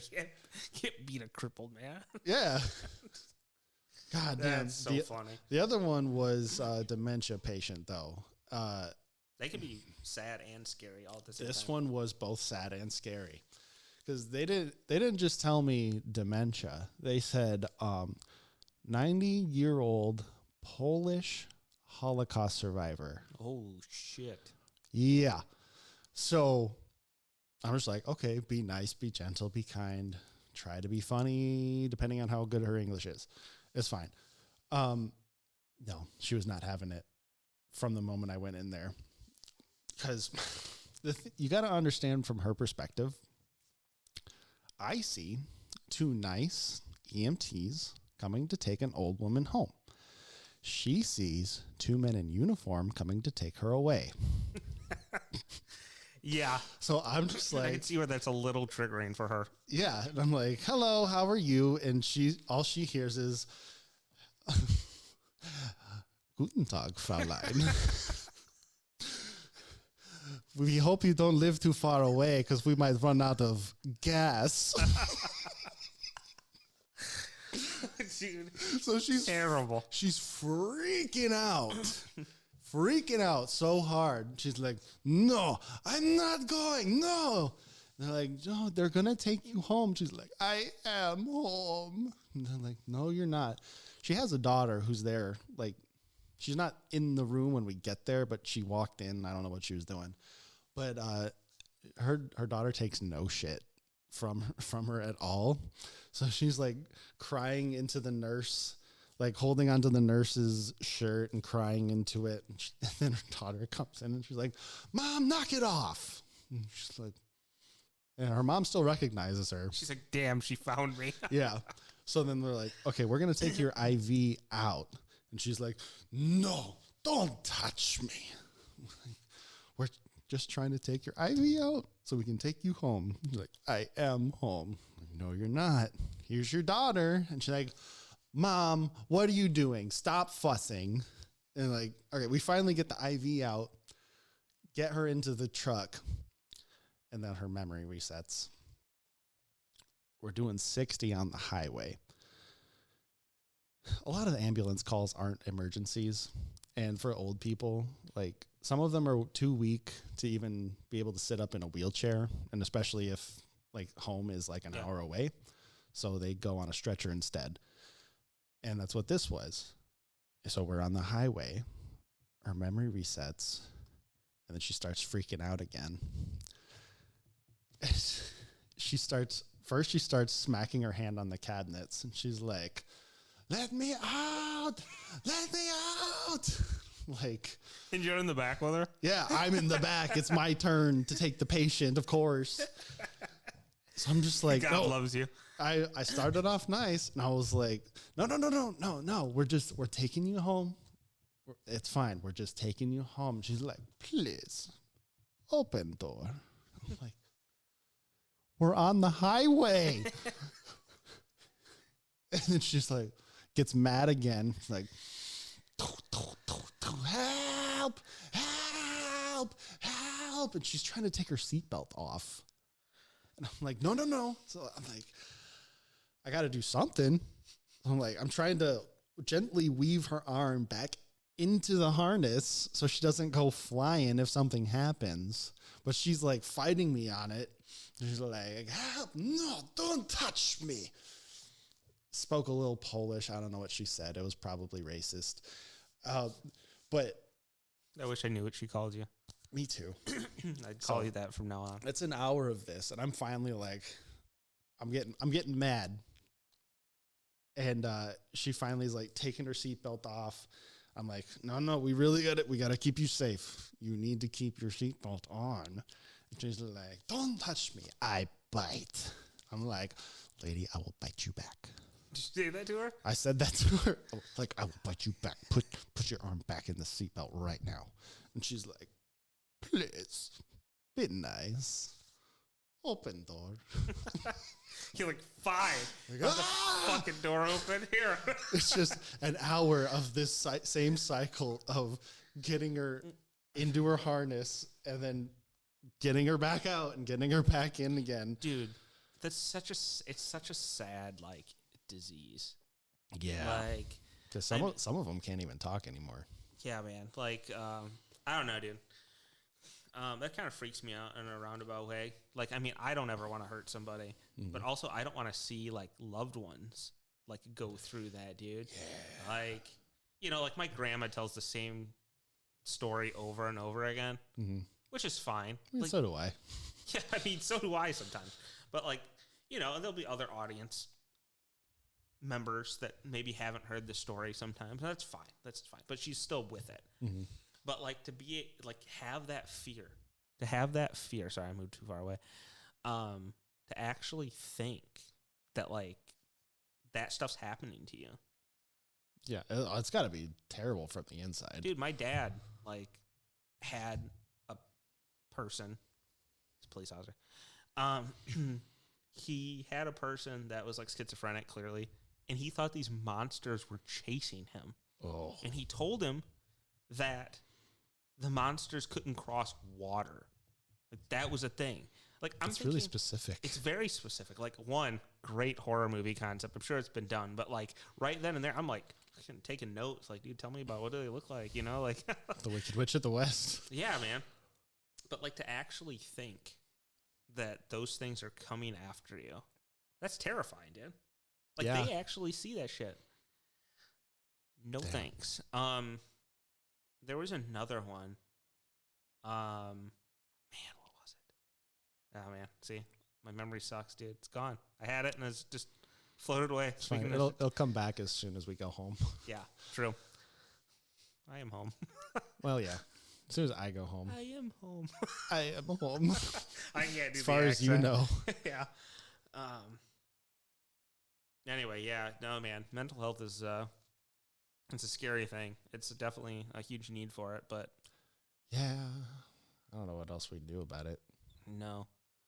I mean, there's a lot of resources out there and like, you know, but it's still like there's still a lot of things lacking.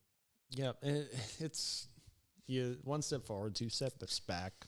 It's like we had a bunch of asylums, but they closed those down because, I mean, probably fairly, a lot of the conditions were probably pretty bad. Oh, I'm sure they were horrible. Yeah. And like we said earlier, some people take that job because it's an easy way to have power over someone that no one will believe when they say that they're being abused. Yeah. But then also, I mean, well, look at California. Like, there's mentally ill people camping in tents on the beach and on the street, which they cleaned up a bit. But, like, also, they're shitting in the street and stabbing people. Yeah. And it was like, you can't win. Yeah. I remember that there was a person that came in for like an intake that I was doing, and he just lost a loved one. Was like really just like flat affect, right? Like just no emotion, and very delusional. Thought like was giving money away to people online, and like, you know, lost a property because he couldn't. I think his relative took care of him, and then after that relative passed away, it was kind of a downward spiral because nobody was monitoring and like holding him accountable and giving him things that he needed, like meds and whatnot. Right. Anyway, I mean, he could still drive and stuff, so that was the weird thing. But there was some delusions. I won't go into specifics. But like he was homeless, really, like because he just lost his place and he'd been staying at like a hotel or a motel. And I gave him resources. I called a couple places. One place that's a freaking homeless shelter didn't answer their freaking phone in the middle of the day, which annoyed the hell out of me. Of course not. And they have certain cutoff times, like when people have to be. I was like, people are homeless all the time. Like you're a crisis center. Like you don't just sorry, you didn't get kicked out of your house at 5 o'clock in the afternoon. You got to be homeless from 9 to 5. Sorry, yeah, dude, bud. and it's so shitty. But anyway, like he left. We had a plan. You know, he still had the hotel or motel, and like my boss came in. And I was like, dude, it hit me hard. Like, I was like, I mean, I wasn't like crying about it, but I was like, she could tell. She didn't really see that side of me too much. But she was like, what's going on? I was like, man, like, I wish there was more I could do. I can give resources. I can make referrals. I can call places. But, like, this guy is mentally ill. He's lost a loved one. And there's only so much I could do. And it sucked. And, you know, I mean, he eventually got help, kind of working through the process, whatnot. But I'm like, dude, like, that sucks, man. Yeah. Yeah. It's, if you're going to work in that field, you kind of have to accept to a degree that there are some people where today is the best they're going to be. Yeah, 100%. And it's going to be downhill from here. Well, and I don't ever want to be, and I flat out tell people this. I was like, I don't ever want to be like cold or dead on the inside. Yeah. Like, if I get to that point, because we've seen it in all kinds of fields, right? I mean, teachers, hell, nurses, doctors, like, you know, probably EMS, right? EMT? Yeah. EMS? Everybody, dude, just because they get desensitized or they just, and some of that goes back to, like, lack of self-care, too. Yeah. Like, it's not, and then it just builds up and that becomes your, like, norm. But, yeah, man, I don't know. It's, you do the best that you can in whatever field you are, but it's tough sometimes. Yeah. Yeah. I mean, you got to leave it at the door, so to speak. Like, you may not ever even see that person again anyway. And, like, what else can you do once they're out of your care? Yeah. Hope that the next person is going to treat them with respect. Yeah. Hope the next person doesn't suck. Hopefully a drug or therapy or whatever works. It may or may not, and you may or may not even know how it turns out. And that's like the not knowing sucks. It does suck. I remember a guy, we picked him up from a halfway house. He had an outburst, and he walked out on his own, but with blood on his face. Oh, shit. Yeah, so we had, the first thing they asked him was, hey, is that your blood?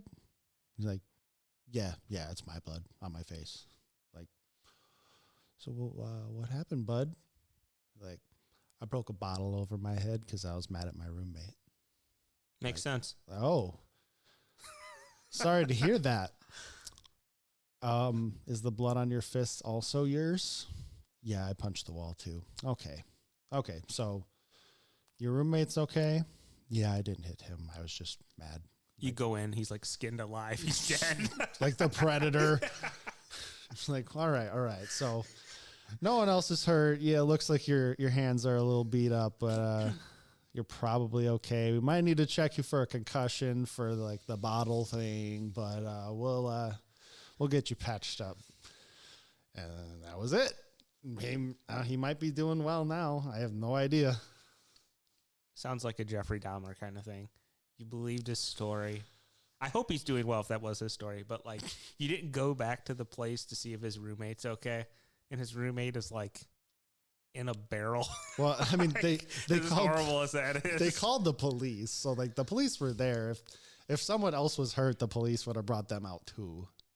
The police also took back one of Dahmer's victims to him. Yeah, they're not always right.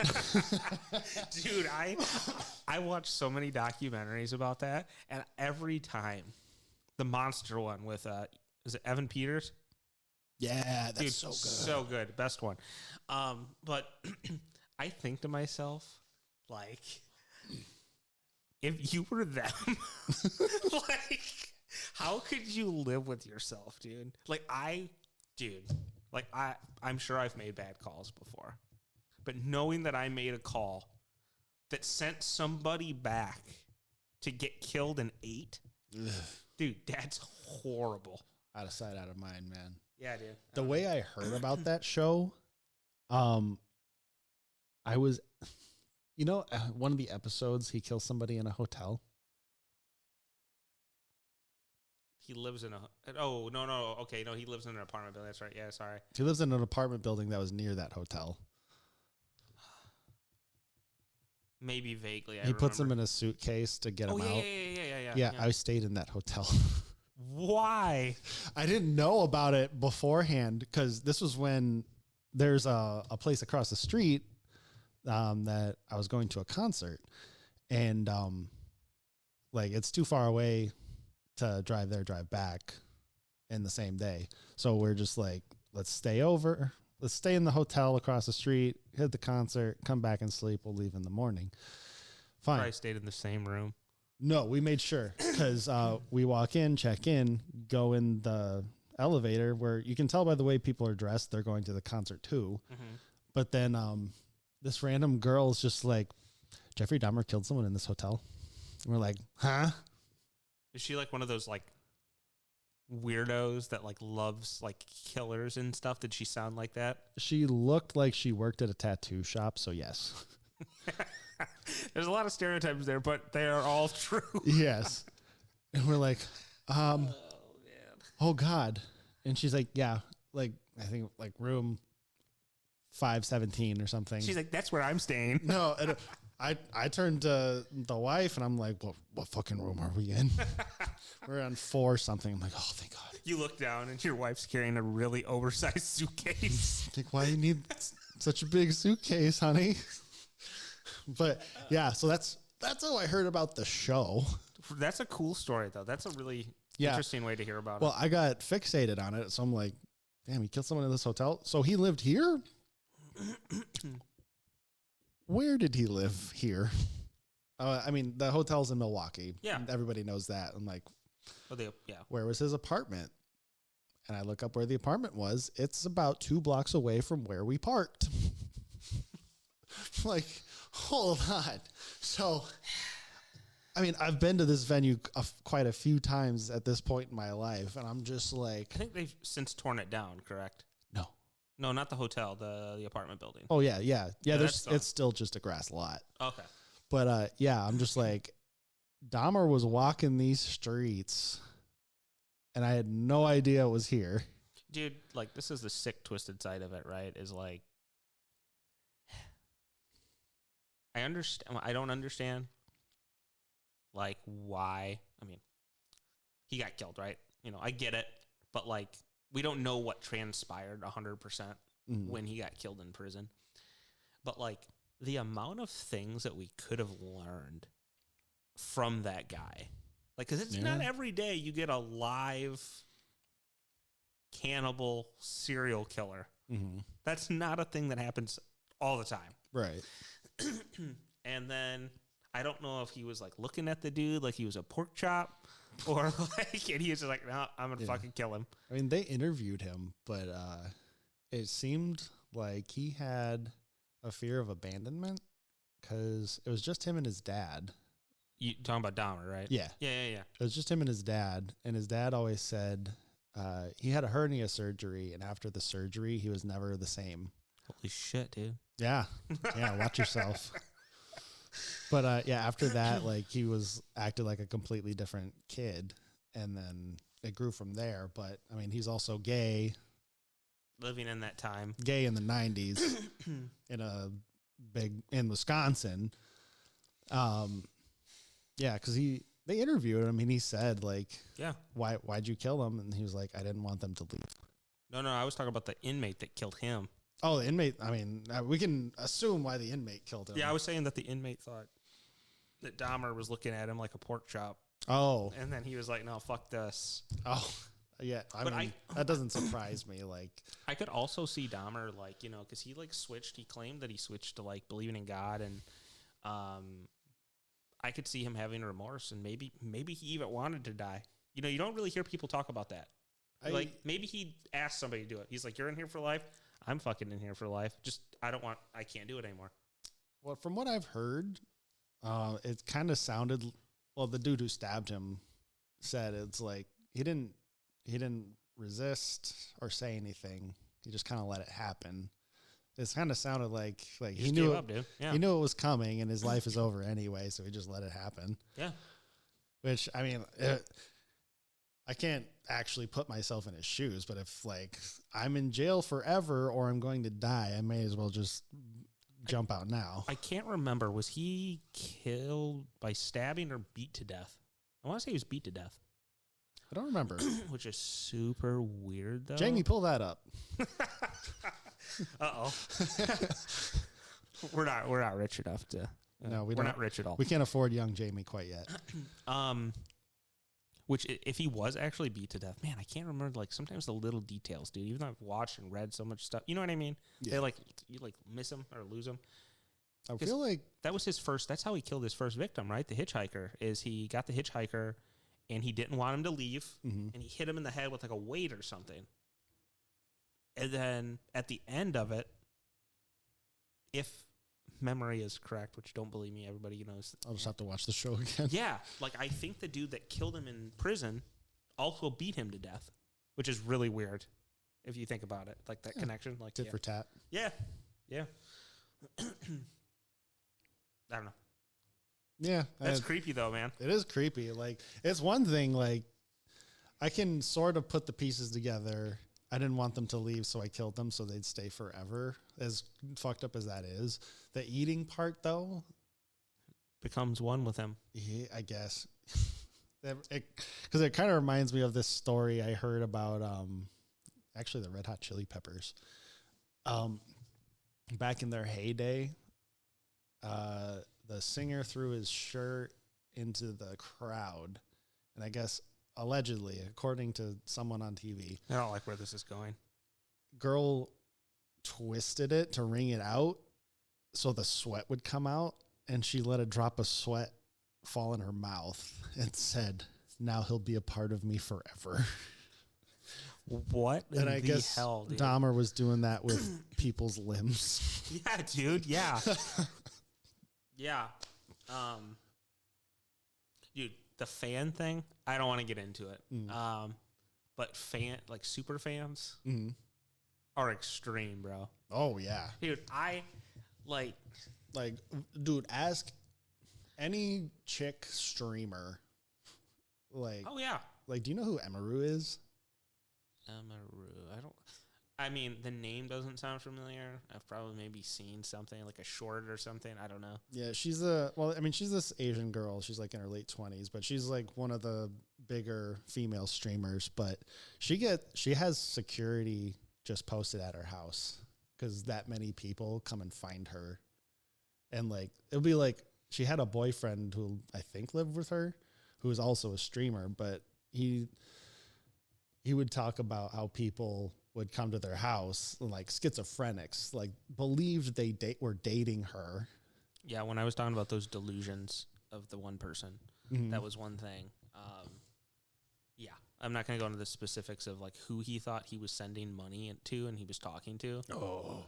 But like it was bizarre. And it's really sad that he believed it. But he didn't like seek her out. He didn't like stalk this person. But that's freaky, man. Yeah. But yeah, she well, the most recent thing with Emaru too is well, she streams on Twitch. Yeah. And Twitch does like conventions where people show up and you can take pictures with them. Louise. Some dude just jumped the line and came up and grabbed her and tried to kiss her. She had her personal security there, but they weren't allowed to be near her at that point. Twitch had their own security who didn't do shit.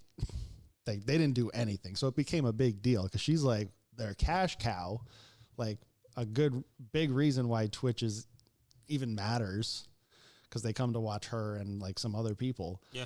And like they couldn't even do basic security to keep her safe from people like that at their own event. Crazy, dude. Yeah. And I can't imagine having to be her and have to pay for armed security to walk around with you everywhere you go because she's talked about where she lives. I mean, I don't even watch her regularly. I know she lives in Texas. I know what kind of car she drives because she talks about it. But then that gives crazy people a way to find you. You're starting to sound like one. I know where she lives. I know what she drives. It's not. I watch her enough. A bunch of streamers live in the same place. No, like it's Austin, Texas. Rogan moved there. His comedian friends moved there. Asmongold's there. Dude. Rogan's podcast is like the best. Can we talk about that? Like the people that he talks to and like how it's just like a natural, like it just flows so well. And they're like, I think I said this to you previously. Like sometimes I'm like, man, I just like time fades away when I'm listening to these conversations. Cause some of them are just really good, like intellectual or like really good storytellers or like, I don't know, man. It's very cool. I mean, he's been doing it long enough to know what questions to ask and how to keep the conversation flowing. Because he wouldn't be this big for this long if he didn't. Yeah, but he also asks questions that other normal people would ask. So like, you don't leave it. Well, I mean, most of the time you're not going to leave it wondering, like, oh, I wish he would have asked this question, because like he knows about as much as the rest of us do about like some of these scientific topics. So he's going to ask normal people questions and get a normal people answer, and that lets everyone else. Yeah, no. I think that's like that's the art of it, right? Yeah. It's just kind of, oh man, it is an art, because there's some other podcasts. I mean, I talked to you about this the other day. Like some of them are clearly just, it's like comedians. It's just another form of promotion for comedians, which is fine if you're going to do that, but it's cool. Also not as entertaining. But, I mean, some people like fucking Bert Kreischer loves podcasting. Like he's got, how much does he have?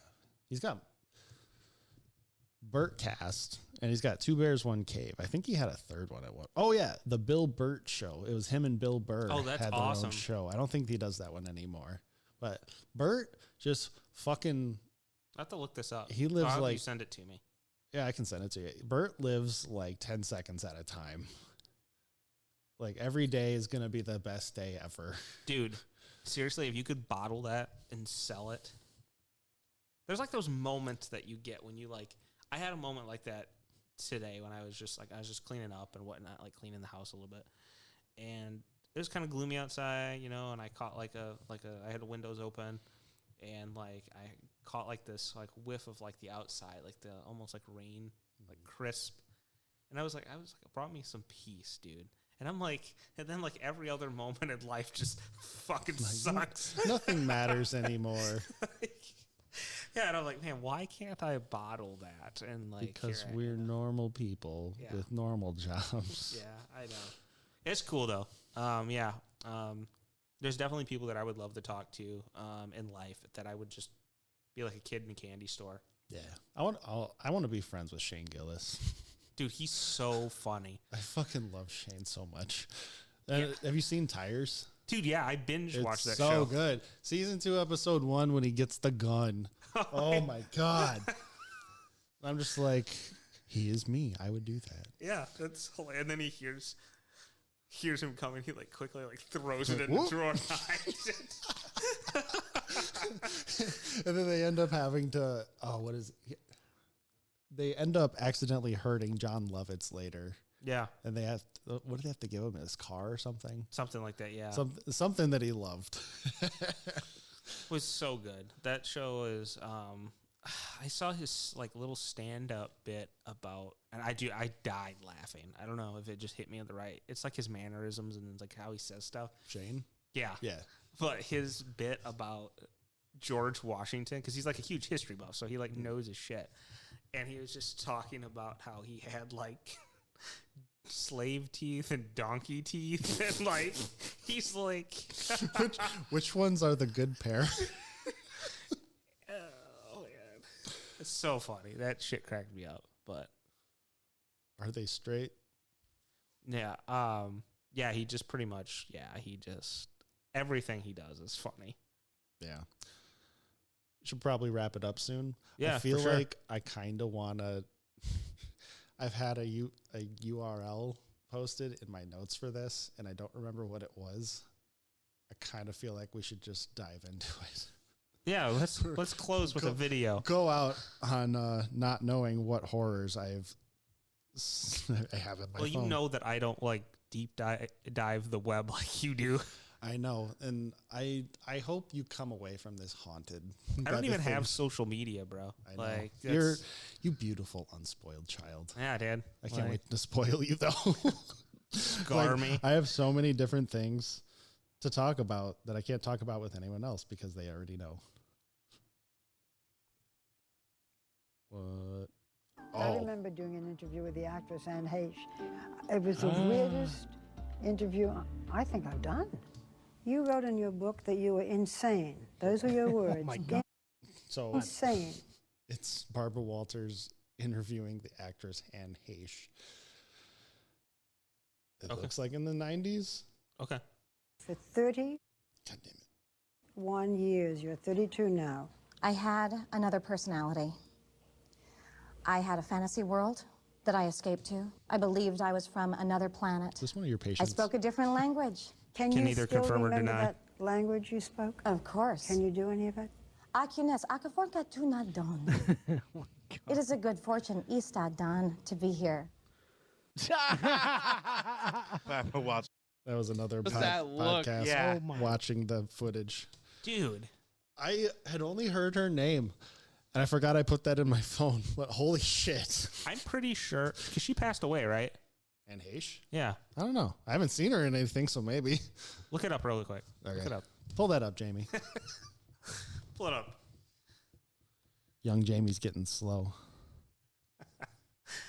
No, because I'm pretty sure that I saw something. It was about like, the whole Epstein thing. I saw something that like Ellen, it was claiming that Ellen actually ate that person's body. Or like took Anne Heche? Yeah. What? I think it was her. Is I she don't know. gay? Yeah, she did. Yeah. Died in 2022. Yeah. That's her.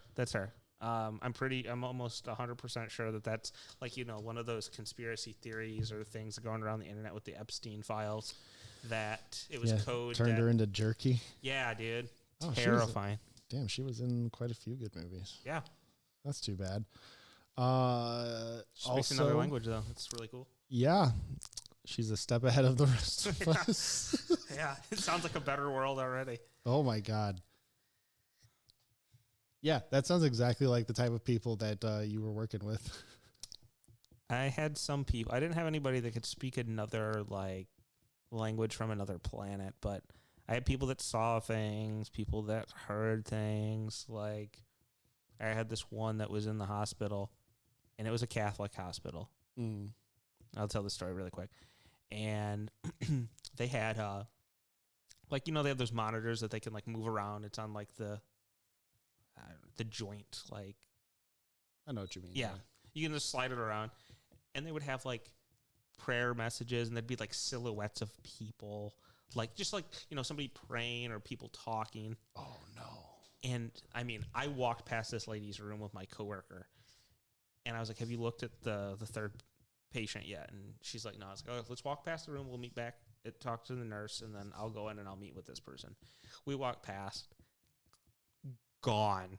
Like, I could tell this lady was going to just be off the walls. Oh, God. So I go and I have to sit down, security's sitting out there, and in the middle of the conversation, like, she's answering some question. I got to refocus her.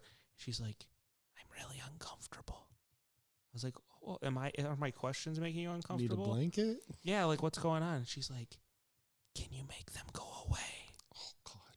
And I'm like, Is it Aunt Haish? Is she bothering you? I was like, the security guard? She's like, "No."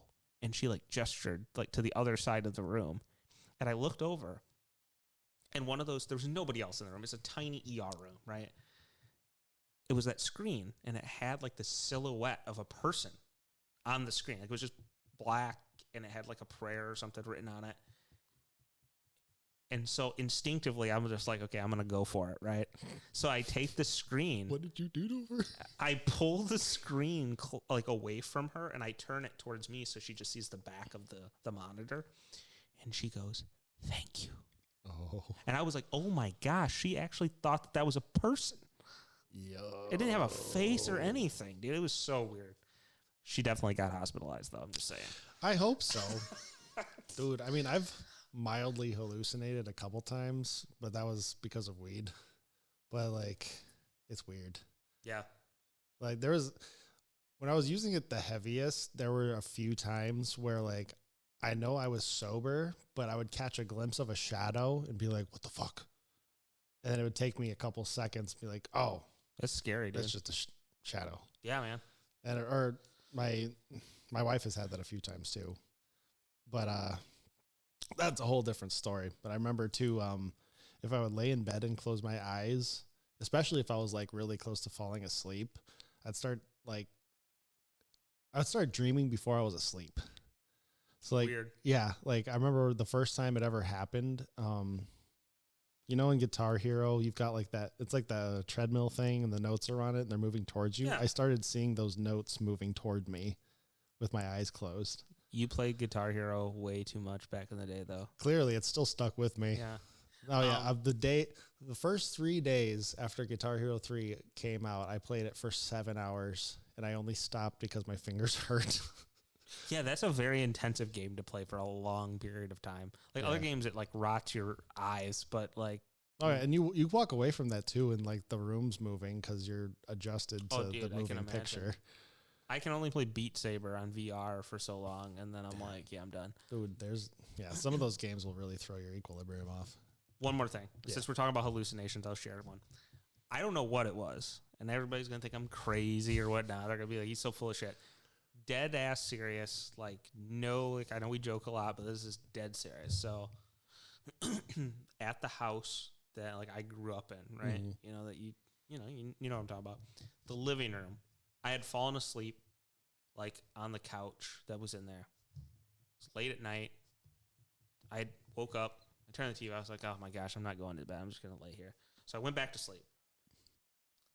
And then, you know how sometimes, like, you can, like, when you wake up and it's a dark room, you can there's just enough light pollution that you can kind of see, like, oh, that's the couch over there, or that's the frame of the next room. Mm-hmm. So I could kind of make out a few things. But I woke up, and there was this figure standing next to me. And I'm not even joking. Like, it literally looked like a person. This is the only time this has ever happened. Oh, This is God. years ago. And I heard it breathing. And it wasn't just like, it was like a mix between like a human and something else. And I was like paralyzed, dude. Like sleep paralysis. I couldn't fucking move. And like, I mean, I'm getting goosebumps talking about it, dude. Jesus. Like, it was so creepy, dude. Like, I just got the chill. Like, and eventually, like, I mean, I couldn't do anything, dude. Like, I mean, I could pray, I could do that. And within, like, it felt way too long. But eventually, like, in a few seconds, it just was gone. And I could move again. But, like, I was able to go back to sleep because I was awake, dude. Like, I wasn't, like, asleep. Mhm. I was physically awake, or at least that's how I remember it and feel it. And to this day, I still have no idea what that was. And thank God it hasn't happened again. But like, that was like, I mean, dude, I don't really get goosebumps when I'm watching horror movies or talking about creepy things, but like literally just got a chill and like I could feel it. And that was the freakiest thing I've ever experienced. Like, but it was like literally, it looked like a human figure or like indistinct. humanoid. Yeah. Like kind of like a silhouette almost because it was in the dark, but like, you know, It's always a silhouette. yeah, dude, it was super creepy. I think I got sleep paralysis once. I didn't see anything, but I remember waking up and thinking I was dying Yeah. because I couldn't move. And I was like, oh, well, I guess this is it. He's just, I mean, there's nothing you can do to fight it, right? I had a good run. Oh, man, dude. Yeah. Creepy stuff. Yeah. But anyway. Well, we can leave it there for today. Yeah. Leave with a nice ghost story. I created an intro for this. I didn't create an outro. So why don't we go out On the intro? no. Hold on. This thing has We're still learning this. those sound clips. I don't. Woo! Nice. First podcast. Bwah, bwah, bwah. Till next time, dude. Yup.